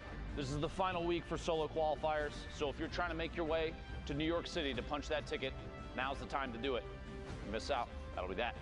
Coming up next, we have Asia and Oceania replays. Those regions have already played out, but before we get to that, I asked a question when I was with Sundown casting the end of Europe, and that was where your favorite drop spot was. And we are lucky enough, because of the magic of Twitter and the production team who is always top-notch, a little social. I want to see what everybody said about everything. I just want to put this out there immediately. My boy Till Truth agreeing that Viking Village up top, one of the best in the game. Disco, Frosty Dusty, Jung Junction when running solos. Unless it's a hotspot, dropping factories by Flush. Racetrack, Lazy Lagoon or the Block. The Block, honestly, we're seeing that more and more. A lot of players are picking that up. Mega Mall. Surprising to me, one of the biggest landing zones on the map right now. We've seen it time and time again being constantly swamped with players. Paradise Palms, Salty Springs again. Pressure Plant, and I believe that is the very southeast corner of the map. Some players call it Westworld. There's all sorts of names for these locations where they don't have a POI name on them. It's kind of interesting to see how creative people can get. So I appreciate that. Thank you very much. I'm always curious where people are dropping as hard as I can to avoid any of those spots. Thanks for telling me where to not go. But I do want to see where Asia and Oceania go. And in order to do that, in order to look at those replays and get a play-by-play of everything happening, I need some players to give me some insight. And those players, in this case, will be Monster D-Face and Zeke. Thank you, Dr. Lupo. Back at it again, Zeke. Are you ready? Ready to rock it. I believe you are ready. That's why you gave me the fist bump and not Courage JD. Fortnite fam, we hope you guys are ready because it is finals day. We're hopping into some replays from Oceania that happened this morning. We want to get these guys up to speed, have them, share their moment because them qualifying was a big deal. Yeah, absolutely. So let's get ready to hop into these games together. Is there anything you're excited about? You looking forward to, Monster? I mean, I'm looking forward to just watching all these games unfold. I follow like every competitive player on social media, so to wake up to my peers, kind of happy that they pushed through, or unfortunately, sometimes, you get the other tail end of that, see their errors where things kind of didn't fall in line for them. Because at the end of the day, no performance is perfect. And when you kind of go back and really look at it, a lot of times you spot your own errors. So it's kind of crazy how much Fortnite has developed and evolved and how much more room for perfection there is in this game. For sure, man. I mean, we can always be getting better, not only in Fortnite, but as humans. And of course, at our ability to eat chicken Parmesan, because I will never be able to eat it as incredibly as Courage JD can. 44 players currently. Graciously. Yeah, he's voracious with the food. 44 players here in Storm Circle 5. We see this all the time, right, Monster? That was a great pickup of Magsy there in midair. But we see this all the time. Finals day is very different than Saturday's qualification rounds, right? Saturday's semifinals are typically very elimination heavy. Finals, they know what's at stake. They know they have to play conservative, play for points, play for placements, and that's what we're seeing now. Yeah, it definitely goes without saying that these last days when everything's on a line, there's just so much more pressure on you to perform that you are going to be more hesitant. But not only that, you have to respect people that are able to make it through to the top 0.01% Sunday for qualification, because at the end of the day, look at how many players don't make it to Sunday. Like literally, it's not easy to crack out 30, 50 points, 60 points if you're on EU at times, just to make it through. Like the competition is that stiff. So there's a lot right down the line. If you make it through to Sunday, you got to give yourself a pat in the back, regardless of how you do it, because it's no easy feat. And if someone makes it look easy, just understand that guy is miles ahead of the competition. Yeah, for sure. And I think even if you don't qualify, right, there's always going to be events going forward in the future. There's always another opportunity. Just because you didn't make it, it does not mean that it's the end of your Fortnite journey or your Fortnite career, right? I mean, just like everything in life, it takes a lot of preparation, consistency, but more importantly, one of the factors people don't take for granted is it's the luck back there. You also still need things to click, even in life, and things are clicking right here. Scopes Rebel goes down, nice little shot from Rona season, but we saw did pull through. Yeah, that's right. Rona, aka Sazman, taking that #1 spot over in OCE. He's already on 4 eliminations, so this is probably his maybe second game, right? Because he has 10 points here, and we're not even top 5, has the 4 eliminations. and he's hard. So his game before must have just been his initial game for 6 points total. And now we're hopping in. How are things going to unfold for him? He just hit top 25, so first round of placement points coming out. Don't forget, guys, 15, 5, Victory Royale. Those are every single threshold, and every elim is a point. So already at 7, I don't know how to do math, just from elims and placement. Yeah, and if you're new to competitive Fortnite, this is what it looks like at the highest levels of competition when there is money and prize on the line. Not only that, the respect of your peers. People are insane at this game. You might not see Glider redeploy every day in your day-to-day games, but here in the upper levels of competition, they use these kind of items to maximum efficiency, to save materials. So top-tier competitive Fortnite is a very interesting thing to watch and kind of digest. And just kind of from sticking around and studying these guys' play, you can level up your own game. Especially like the minor differences between different people's play, right? Like, you as a player, you might say, I love Glider redeploy, and that is my go-to item. For me, I might say, look, I value the Shadow Bombs more because it just lends itself to my playstyle and the things I'm looking to do. You know, especially as Fortnite continues to evolve, new patches come out, new weapons, items, utility, all that. Like, it's just an ever-changing game. To see these guys adapt and just everything in their hands is lethal. It's like, gray AR, it doesn't matter. I'm just going to find 10 elims. It doesn't matter. Yeah, exactly. They make it look so good. Now take a look at Rona, who somehow manages to find some high ground off that Shadow Bomb, doing a really good job at climbing up here. Makes the edit one step ahead of Unknown. Space there, kind of steps out before his counterplay can even happen. Now he is set up. He has a setup shop right here. Who's at the ultimate top? It's Alfie. Alfie firing down, and someone else is just above him. See there, it's Brave. I will not lose. He's got the ultimate high here. Alfie says, you know what, I want no part of that. He is coming down into Rona. Let's see what Rona's going to do with these final moments here. He steps into another player's box. 120. Such a tight crosshair to hit these shots. You gotta respect the aim here and the consistency, Zeke. This is, this is what separates Sosman from the rest, right?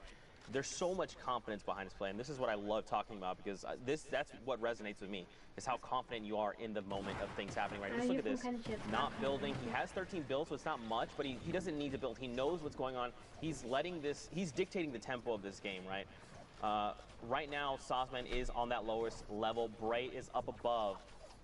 And now, I mean, Sosman's got 10 elims, all right? This is huge. He's going to try and go against Bray. Now, Bray does have more materials, 35-2, but now they're saying, you know, let's go toe-to-toe.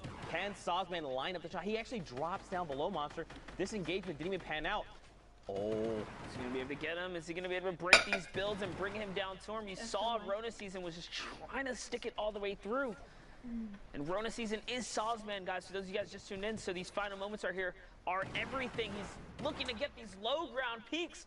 He's got the storm in his favor. He's still tracking with it, and he hits every shot, every single peak, every moment, every pixel goes to Rona.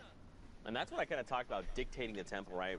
It was Rona who was telling everyone else in the lobby, this is what we're doing now. Because you saw the player above, they had health advantage, they had shields. Sosman didn't. He was down to, what, like 50 HP and then pops the slurp.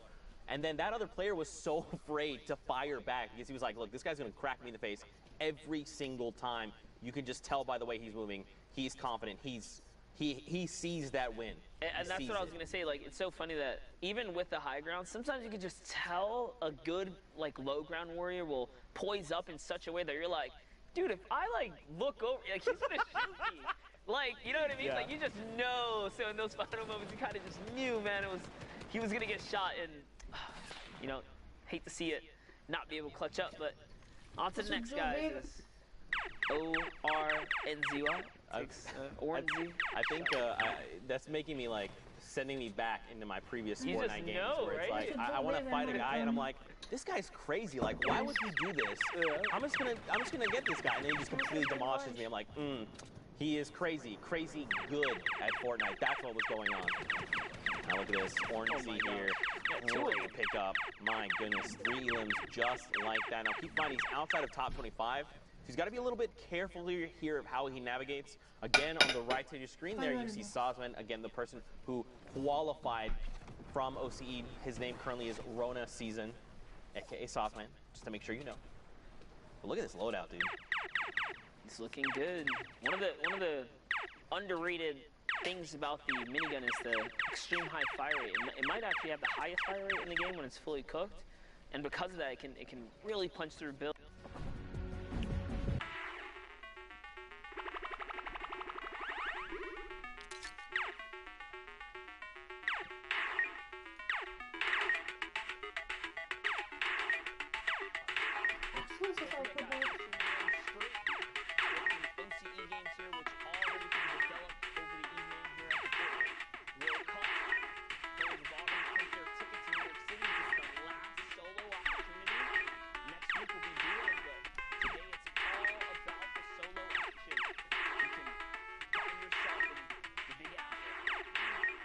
For a slice of pizza, like Golden Boy likes to say. I don't know why I like to keep perpetuating that, but here we are. A slice of 30. Yeah.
Ja. Really tough place to battle. You never want to find yourself in the center of that shot right there. As he catches someone who's running around. This competitive player is so good.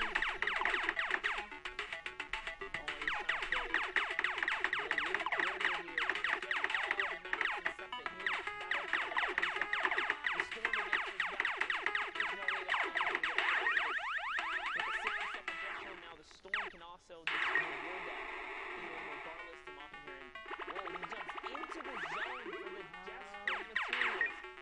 Didn't even look out. Alex, it's going to cost like 70 health there. That's a lot. Okay, so he did pick up 3 campfires. Sure, he can heal up, but that's such a tell. Like, the moment he places a campfire, he's telling everyone around you, hey, I'm low HP. I have to use this to get back to survive. Now, keep in mind, he was at the edge of the storm. He had quite the rotation to make. Because he dipped into the storm, everyone else is already making their way to safety. He's going to have a relatively safe rotation, but, like, again, he's in critical condition. If he finds an elim, it's going to be huge. That side is going to just put him right back in fighting condition, but he's got to handle that, you know. Ooh, talk about the insane rotation. Once a leader shot once, coming from the further side of the best of it, and multiple players set up on bases. That is what we call that little bit of luck factor that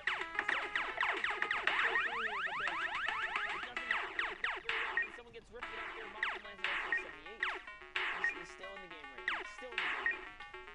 He's going to reload that heavy snipe. So just look for an opportunity. I doubt he's going to try and go for close range snipes. He's probably going to use it to punch into people's bunkers. He has his own rope to go. If things get a little hairy, I think he probably wants to use it with you. This is great. Just punch through, there you go, and use the other players there. And yeah, but look where we're going right now. We're going through the little look there of Dusty Divot.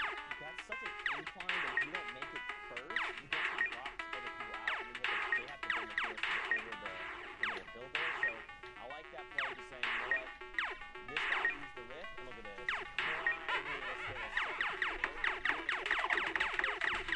Moffitt comes in with some shots here.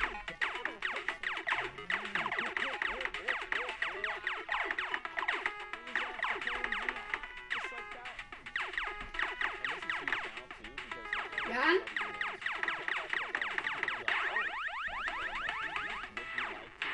him, and Moffitt sitting on 200 is like, please. No, yeah, absolutely. Like, come on in. Gotta do a business, look for someone there. Just look at this map here. This is the Asian region, guys. Kingdom of Asia. Popping into some of what occurred over there. Check out here. We're gonna get this little moment here on the show. Shot right there. Oh, man, targets. Can't get the shadow bomb. Look at it, guys. That animation, that is shadow bomb as well. You're vulnerable. You are very vulnerable. You have to be careful of your surroundings. It's awareness. Hey, Jan.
qualified as that #1 player going into finals, I cannot stop and sit here and go, that's Muffin. I know what he's capable of. Yeah, I can't make a mistake. I just have to go, it doesn't matter who that is.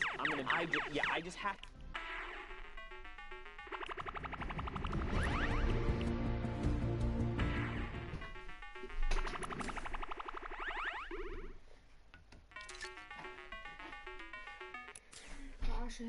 I know he's going to try and probably do this based on what I've seen and the information I have.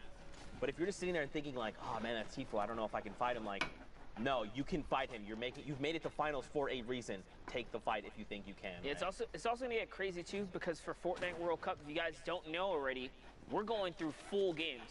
The early game story, the contestant, the points of interest, who likes to land where the map's gonna be at that point, right? Things are gonna change, and the game is gonna be played in a way that we have not seen yet. And that's what excites me the most, is that we're gonna see 100 of the world's best under one hub. The Fortnite World Cup. Oh man, I can't wait. I can't wait. And to see all the Fortnite fans there as well, kind of cheering on the people they support, it's going to be Are you ready amazing. to feel the crowd's energy? I'm going to cry. Rip through your body? I'm going to cry, dude. It's literally you're going to feel the vibration of the entire stadium. Just a rough when incredible plays happen, you know. Oh man. Man. Ooh, dude. Chills, dude. Chills. Chills, dude. Oh, yeah. We just fist bumped. You guys didn't see it. Fortnite fan, we had a little bit of a moment there. We hope you had that moment with us. Hashtag Fortnite World Cup. Are you ready? Are you hyped for the Fortnite World Cup finals in New York City? Alter Ego here finds an elimination, cracks that player. Now, this is his first elim. He's probably hoping for more, right? At this point, he wants as many points as possible. So he's going to look to probably play a little bit more aggressive, right? But look at everyone else. Muffin, the #1 player who came through for Asia, is in this lobby, and he's dominating the high ground. 12 eliminations, by the way. He has just been shutting it down while we've been chatting up the storm here. Muffin going for the high ground. He's holding it. Nice little side jump right there. No errors coming out of him. And look at how he uses the boom bow to crack open all the builds. Nice little 82 right there. Here comes the pressure. Can he get the follow-up? He's looking for it. Nice little side jump, and that's another one. This player is in pickaxe territory. Bye-bye jackpot. And Mob could not even get the loot off that. Couldn't get the spoils. Another boom bow crack open right there. And when the fresh is out, if you do not hesitate, you send a boom who's going toe-to-toe. Mob still just has the dominant position. Yeah, I mean, so he's going to drop down. He's got the single build, so he had to take a little bit of everyone from the stratosphere. Macy's down below, and look at this. Immediately, boom, he says, I know you heard me take this fall damage. You don't know how much it was. They go for the challenge, and Muffin was prepared. He knew. Again, it's just about dictating the game, right? He's like, I want you to challenge me. You know that I'm hurt, how hurt I am. You do not know. And just like that, dictating the game yet again cleans up that victory out. 15 eliminations. Points is that? It's that 25-point game.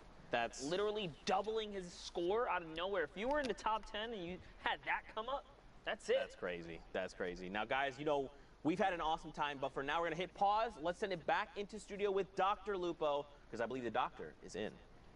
What a terrible, repetitive joke, Zeke, but I appreciate the effort. I'm just kidding. Thanks, Zeke. Appreciate that. Crazy games from Asia and Oceania. You love to see kind of the meta changes and how different regions present themselves and the way that they adjust their gameplay relative to everybody else. But Europe today, and as we've seen multiple times in the past, Europe has done an excellent job of putting on a show like I think few people could even possibly imagine. And to talk about that and an interesting turn of events for who ended up at the top, joining me right now is Sundown. What do you think so far about Europe? Thank you so much, Lupo. Indeed, it was crazy. So just a couple of quick facts I want to write down. 15 points separated 100th place and 8th place. That means a 5-point victory route was the difference of going to New York City and being in the 100th spot. That is absurd for how close it was. Blackso, in that final game we watched, pushed him up to 61 points. He was tied at 61, but because he had the victory royale and got the average elim at the end, it pushed him into the last spot. We talk about how every single interaction ends up mattering, and then unfortunately on the outside looking in, Airwalks, the last play we saw, if he had had one more build, he could have made it up the elevation and kept the storm. Instead, lost the victory royale and lost his spot in New York City. Mitro also on the outside looking in. 2 top 15 finishes, but not being enough. That lets you know how crazy it is. However, the player who took the top spot was Cypher's Andretta with a crazy run, and we're going to be joined by him right now. Andretta, man, how are you feeling? I'm feeling very good. I mean, I would hope so. So we saw you yesterday put on an incredible show, and week after week, your placings have gone up. What was the difference between this weekend and all of the other weekends? Were you just feeling it? Did you eat your Wheaties for breakfast? What's going on? The thing is, the other weeks I wasn't that confident, but this week I decided to try and talk with someone while playing. So that kind of helped. Getting to like talk to people, getting them to calm you down and stuff. And I got good RNG. Very good. Nice, yeah, being able to get all of that and put it together. So you got off to an incredible run, winning 2 of your first 4 games. How were you able to get those victories? Did you just dominate them out? You had a solid amount of elims. What were those wins like? I was using the bowler to get the end game.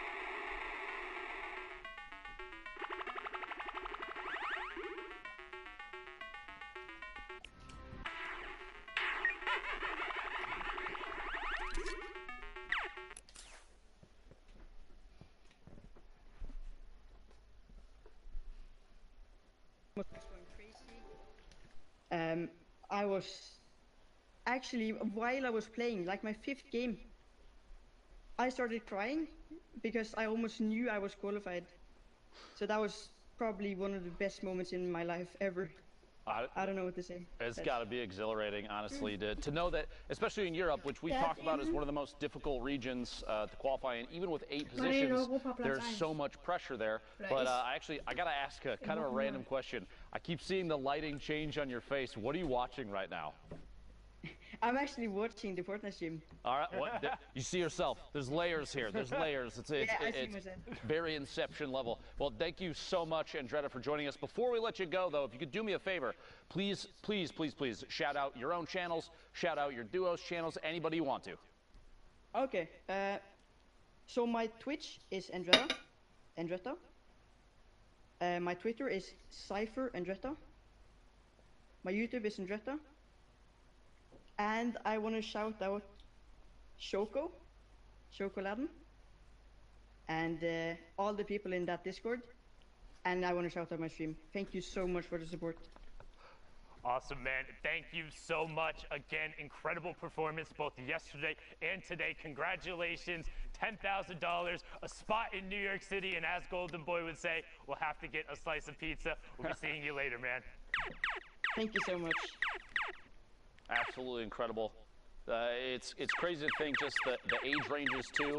The kids that are so young, all the way up to, I believe the oldest qualified right now is 24 right now. Yep. Consider how much they're playing for too. I don't blame him honestly for getting emotional in the middle of even halfway through his games. It's insane. It's just nuts to me where he's like, oh, I didn't have the level of confidence. And then right after, it's like, yeah, about like halfway through my games, I started crying because I knew I'd done it. And it's like, that's the level of confidence you need to be bringing on the final day. Just huge shout out to Andretta. Go follow him on Twitter, follow him on Twitch, give him all the plugs because I promise you'll be seeing more of this prodigy. Topping Europe is an incredible accomplishment, but we have more games and more regions to be getting into. We saw Oceania and Asia just now. We're gonna hop on into Brazil for a brief little bit. So back on over to the cast as we go. Thank you guys so much. Man, you know, I feel like we've just nerded out about Fortnite, but now seeing Andretta be there and just like talk about things, it makes me want to nerd out more. Dude, it gives me the feels, man. These young champions coming up and coming out, and it's crazy. Like he said, he just knew he made it, because if you look at the track history of all the players who've qualified so far, I say it every week, it only takes about 5 or 6 games. That's all it takes. If you get 5 or 6 aces, just solid games, big points, big placement, you're knocking on the door. Right. All you got to do is not choke the rest. Just ease it out. Just ease it out. Get a couple here, get a couple there, secure the deal, and Andretta knew 5 games in, oh my gosh, I think I got the 5 that I really needed to make it to New York City. And that was it. That was like literally it. Long behold, though, he gets first in the whole thing. European, the toughest region, in my opinion. Yeah. One of the toughest regions. Of course, you can't take away from West, who sometimes only gets 1 spot. You know, OCE, Asia, and Brazil, of course, they only get 1 spot. It's crazy. That's arguably harder, but when you talk about mass player pool, Europe is hard, dude. To get number 1 is insane. Well, especially for Andretta, I had a card not that long ago kind of saying a few of his placement spots. Last week we watched him end in 610th place, and now the last solo week. Now to see him in the final week come out as that number 1 player, you know, that's just clicked. You know, I would associate like, you know, there's 8 spots, and if you hit one of 8, great, awesome. I've qualified, great. But to be able to say, of that 8, I was number 1. Look, you know, Tifus of the world, you guys need to respect my game. I came in number 1 in Europe. That's why I'm here in the finals. Like, let's go. It's going to be insane. Oh man, I love Fortnite so much. 23 people left in the current lobby though. Monster hopping in Storm Circle 6. Now guys, don't forget, we are hopping into Brazil games. These are live.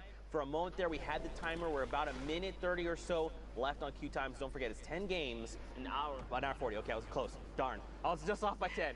We have either that 3-hour window or 10 matches to play, whichever comes first. And then obviously we're gonna, you know, make sure that, because don't forget, you could queue up even with those last few seconds and then play out an entire match. We want to just make sure everyone has enough time to wrap up their games, get those standings out. But here we go, Peru, hop into with him, 100 ping. All right. Things are unfolding right now as we speak. So this is a live situation here. Brazil, known for another region that you have to pick up heavy elimination, secure placement points. This is not just a win every game and you make it through scenario. You need the elims as well. Nice shot right there from Peru. 100 ping. Connecting with the combat. Oh, bumps his noggin right there, and that's going to cost him a second launch pad. Yeah, you definitely want to look up. You never want to make that happen because you waste a secondary launch pad, but it's okay. New rotation coming out. He's got to reassess. He's going to be able to get himself to safety. Now, he's already hit top 15, so everything's okay. We're still in the running here. But, you know, there's a lot of big names in the Brazil region.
Mein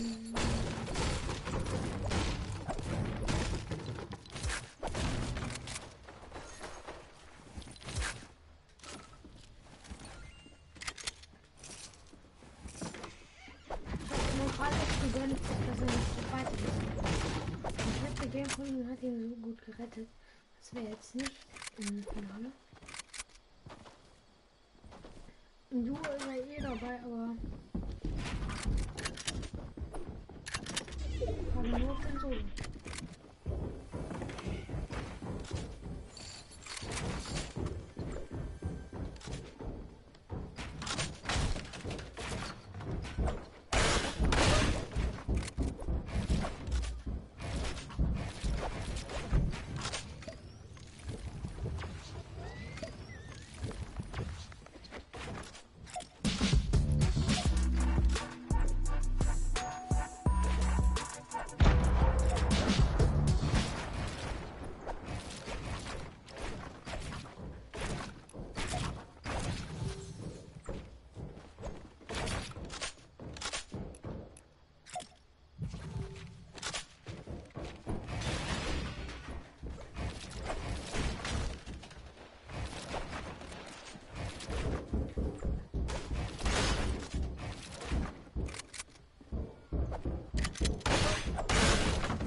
He's in it, but he's going to go down to the low ground here. He doesn't want to contest for the high. He still has to pop some minis, and the server's collapsing on him with raining fire here. He's got to be extremely careful. Lucky for him, the high ground is in a battle of its own now.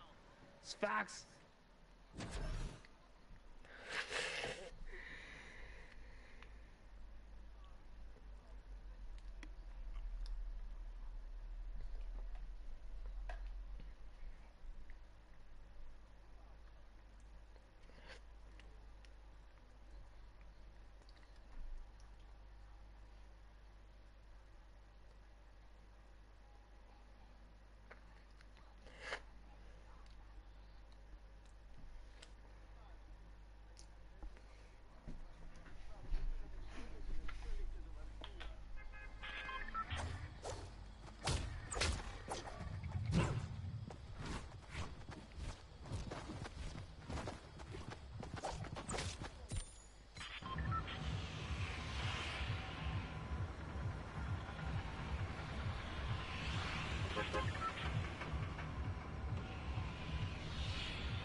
lecker schmeckt.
un bug. C'est un peu...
Gutes Gedächtnis zahlt sich aus.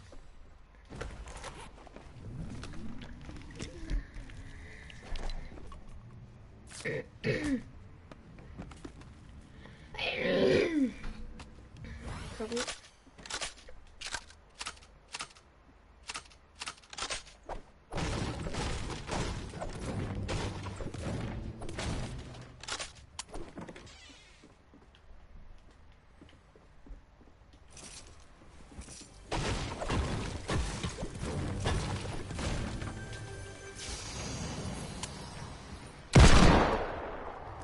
Noch.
So das war's.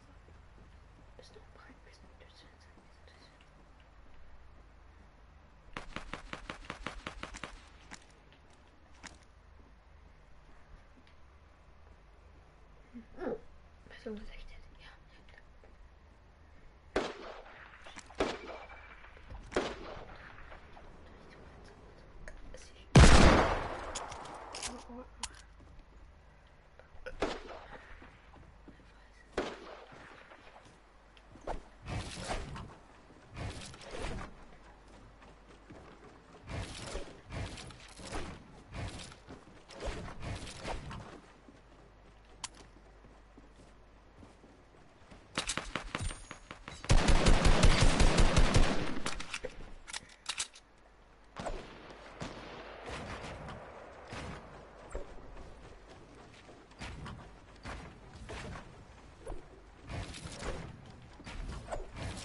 Hi Joel.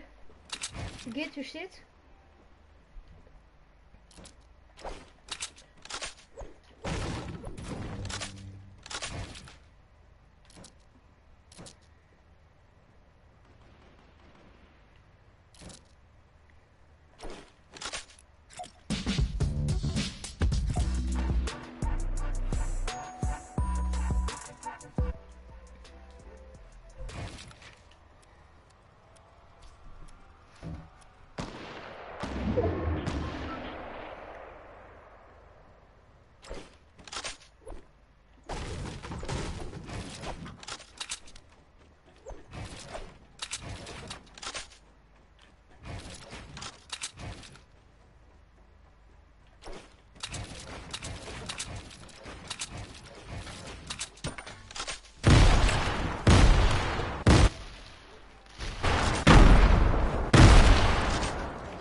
kann ich. Mir geht's auch gut.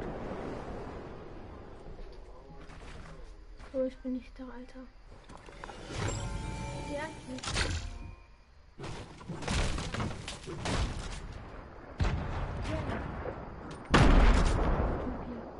Hallo.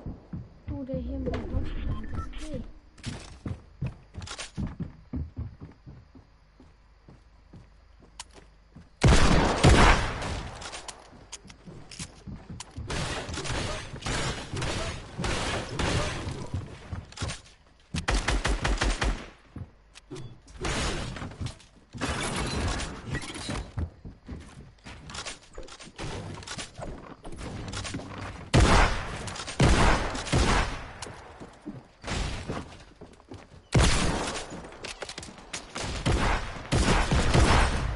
Der stand da. Ach, Digga, kein Bock mehr.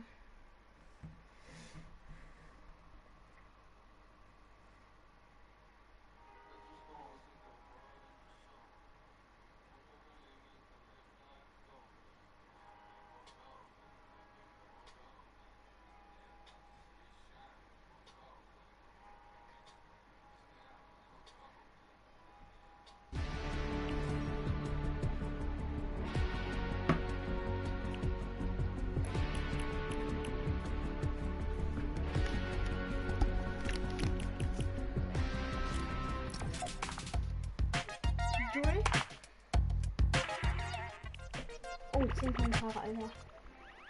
GG. Fast Headshot. Like ist da. Alter.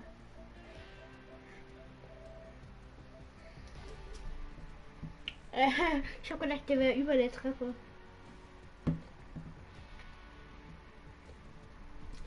Alter, das war so peinlich gerade. Kann man jetzt so sagen.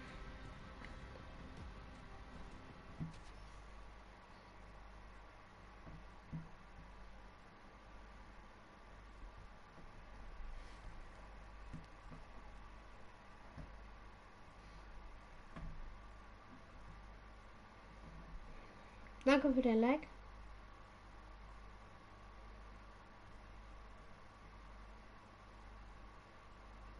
Joey? Weil du immer so eher zu mir bist, habe ich dich gerade als Moderator gemacht.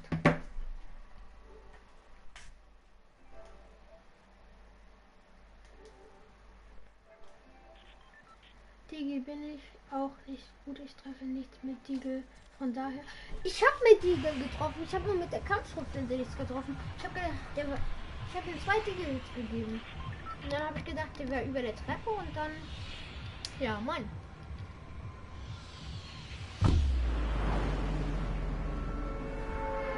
Wenn du willst, du kannst auch Dings mit mir telefonieren. Habe ich kein Problem mit.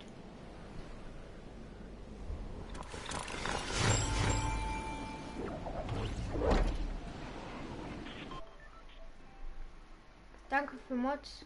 Kein Ding. Immer gern. Du machst Ehre zu mir, ich mache Ehre zu dir.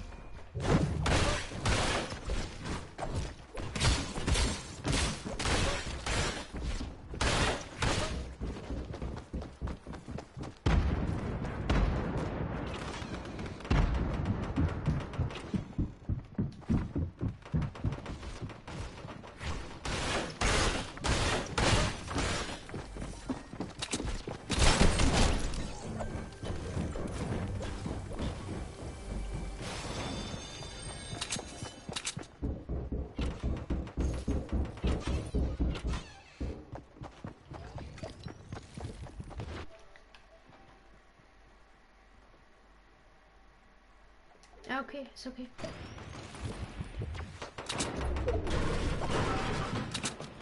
Ich hätte die schon viel länger Mods gegeben, aber ich wusste noch nicht, wie es geht. Also bei mir wurde es nie angezeigt mit Mod geben. Ich glaube, das geht jetzt ab 30 Abos oder so. Auf jeden Fall danke nochmal an die 30 Abos.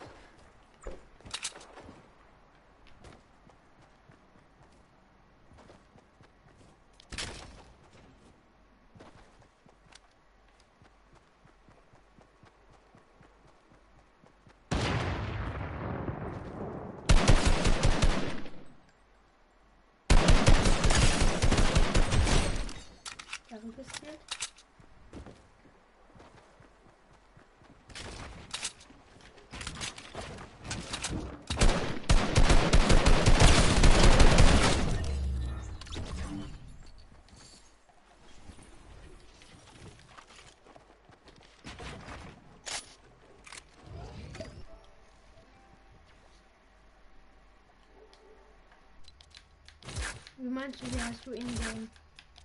In was?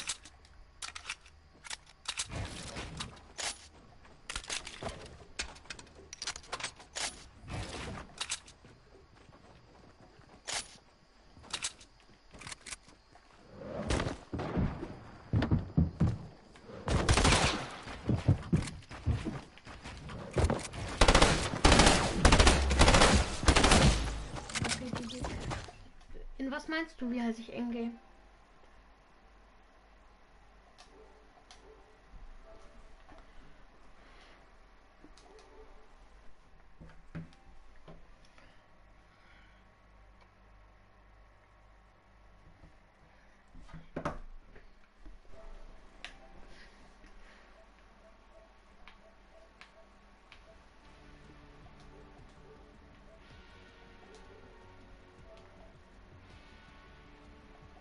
Hey, hier steht doch so was. Oder meinst du das auf meinem richtigen? Auf meinem richtigen heiße ich Max Spams L2. Ist umgenannt, Alter. Kein Bock auf den anderen.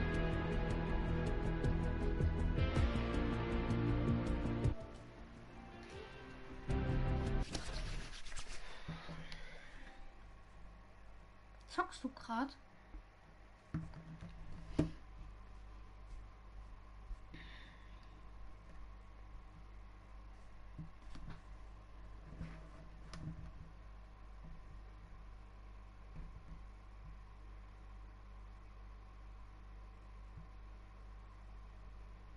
Was kannst du nicht lesen?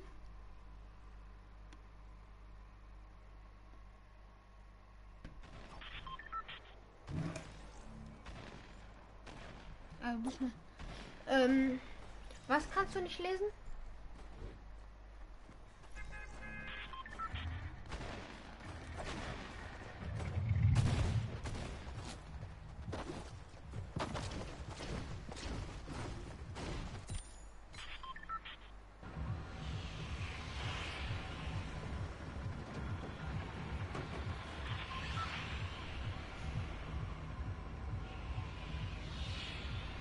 Ich schreibe dir einfach rein.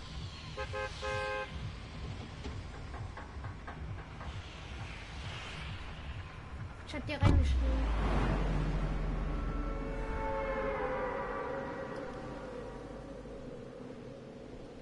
Aber ich spiele morgen nicht auf dem Account hier, ich spiele auf meinem richtigen. Das ist mein zweiter Account.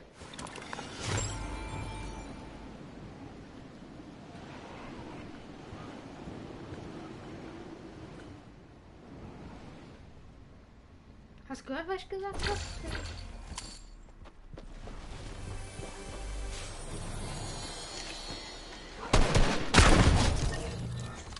Pures Gold.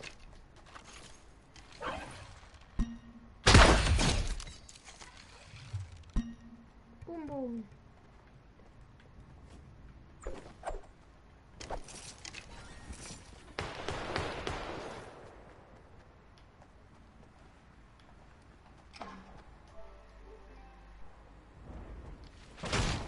Weil ich so auf meinem dritten Account heiße. Hört sich jetzt scheiße an, ist aber so.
Schlecht gespielt. Aber nur schlecht gespielt.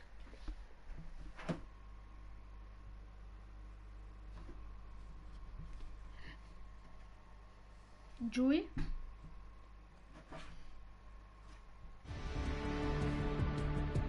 Joey, bist du noch da?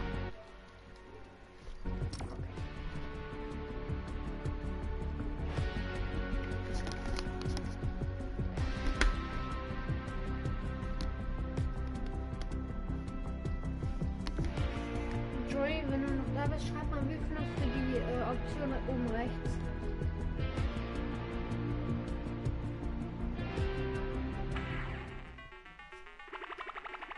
Und wie findest du, dass es keine News mehr gibt?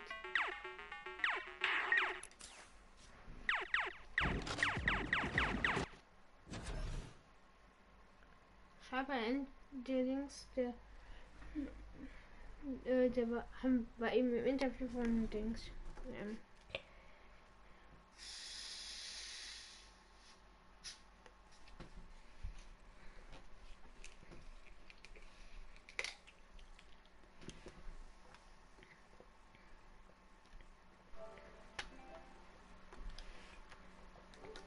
Hallo?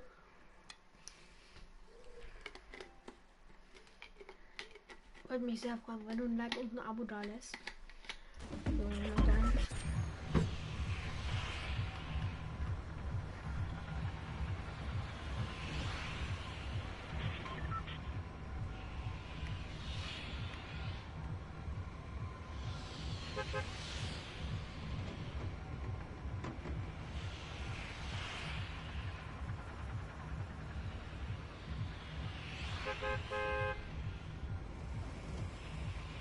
Also ich heiße Max. Das hier ist mein zweiter Account. Und ja. Ja. Ah, du kommst von Joey. Ich bin ein Freund von Joey. Joey ist einer aus meinem alten Dorf. Er ist genau ein Jahr älter als ich. Und ist ein richtiger Ehrenmann.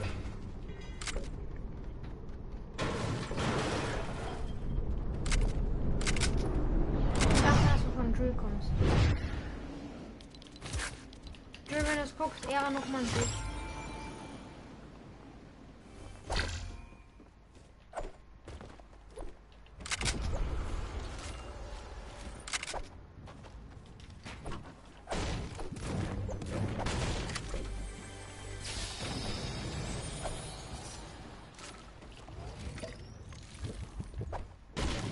Ja, Mann, das ist das.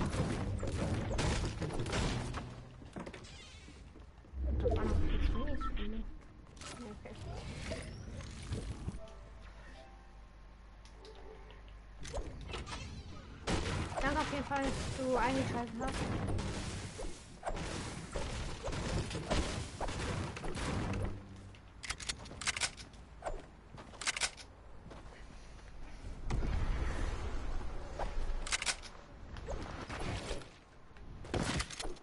Aua. Richtiges Aua.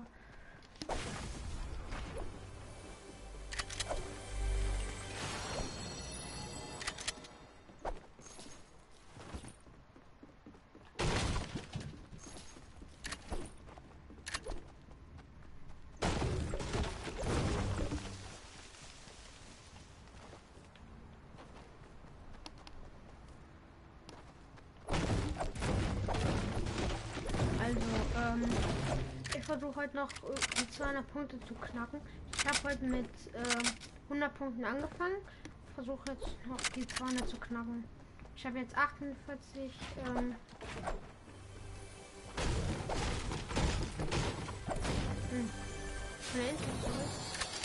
Nice. Nice, Ehre. Würde mich auf jeden Fall freuen, wenn du ein Like auf dem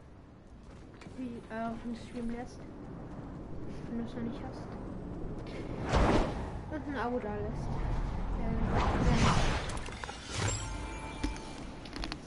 Weil bei, also wenn ich jetzt die 100 knacke, die Joy fast hat, dann verlose ich was. Weiß ich nicht jetzt. Hast du dir einfach gesagt.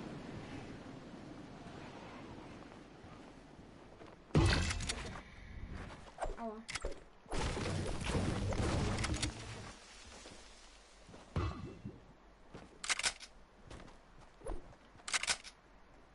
Wenn er jetzt hier runterkommt. Nee, und schon.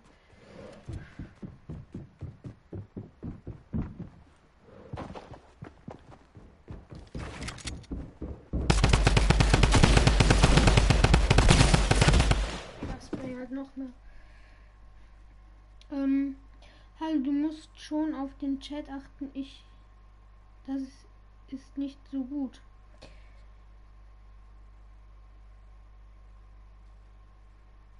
Ich weiß, dass er mich gepusht hat, weil er ein Ehrenmann ist. Er ist halt ein Ehrenmann.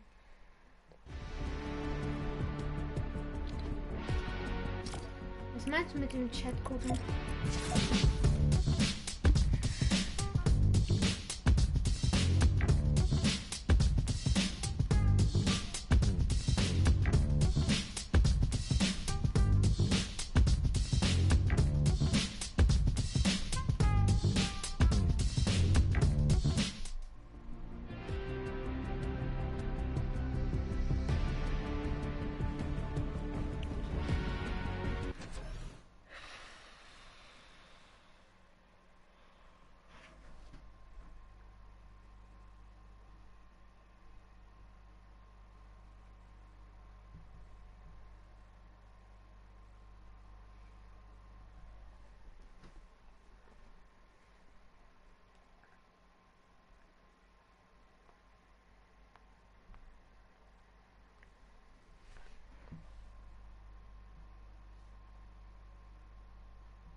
Wo sollen wir hingehen?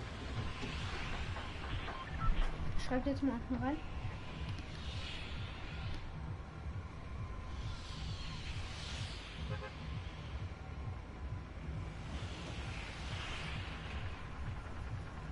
Wohin?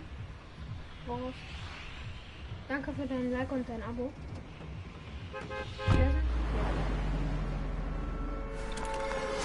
Ist ja ein bisschen schwer, aber immer.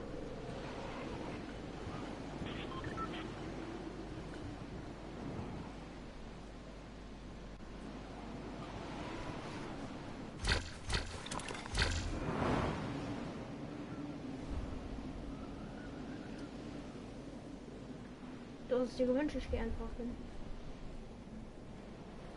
Kannst auch schon mal reinschreiben, wo ich nächste Runde hin soll. Dann gibt's ja was hier.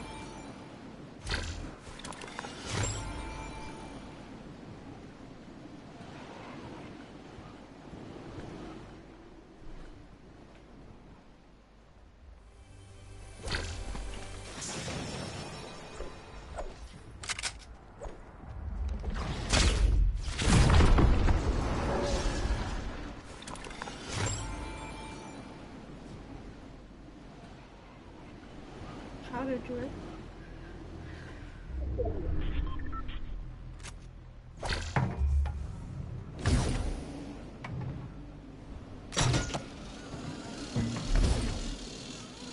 War nice, dass du eingeschaltet hast.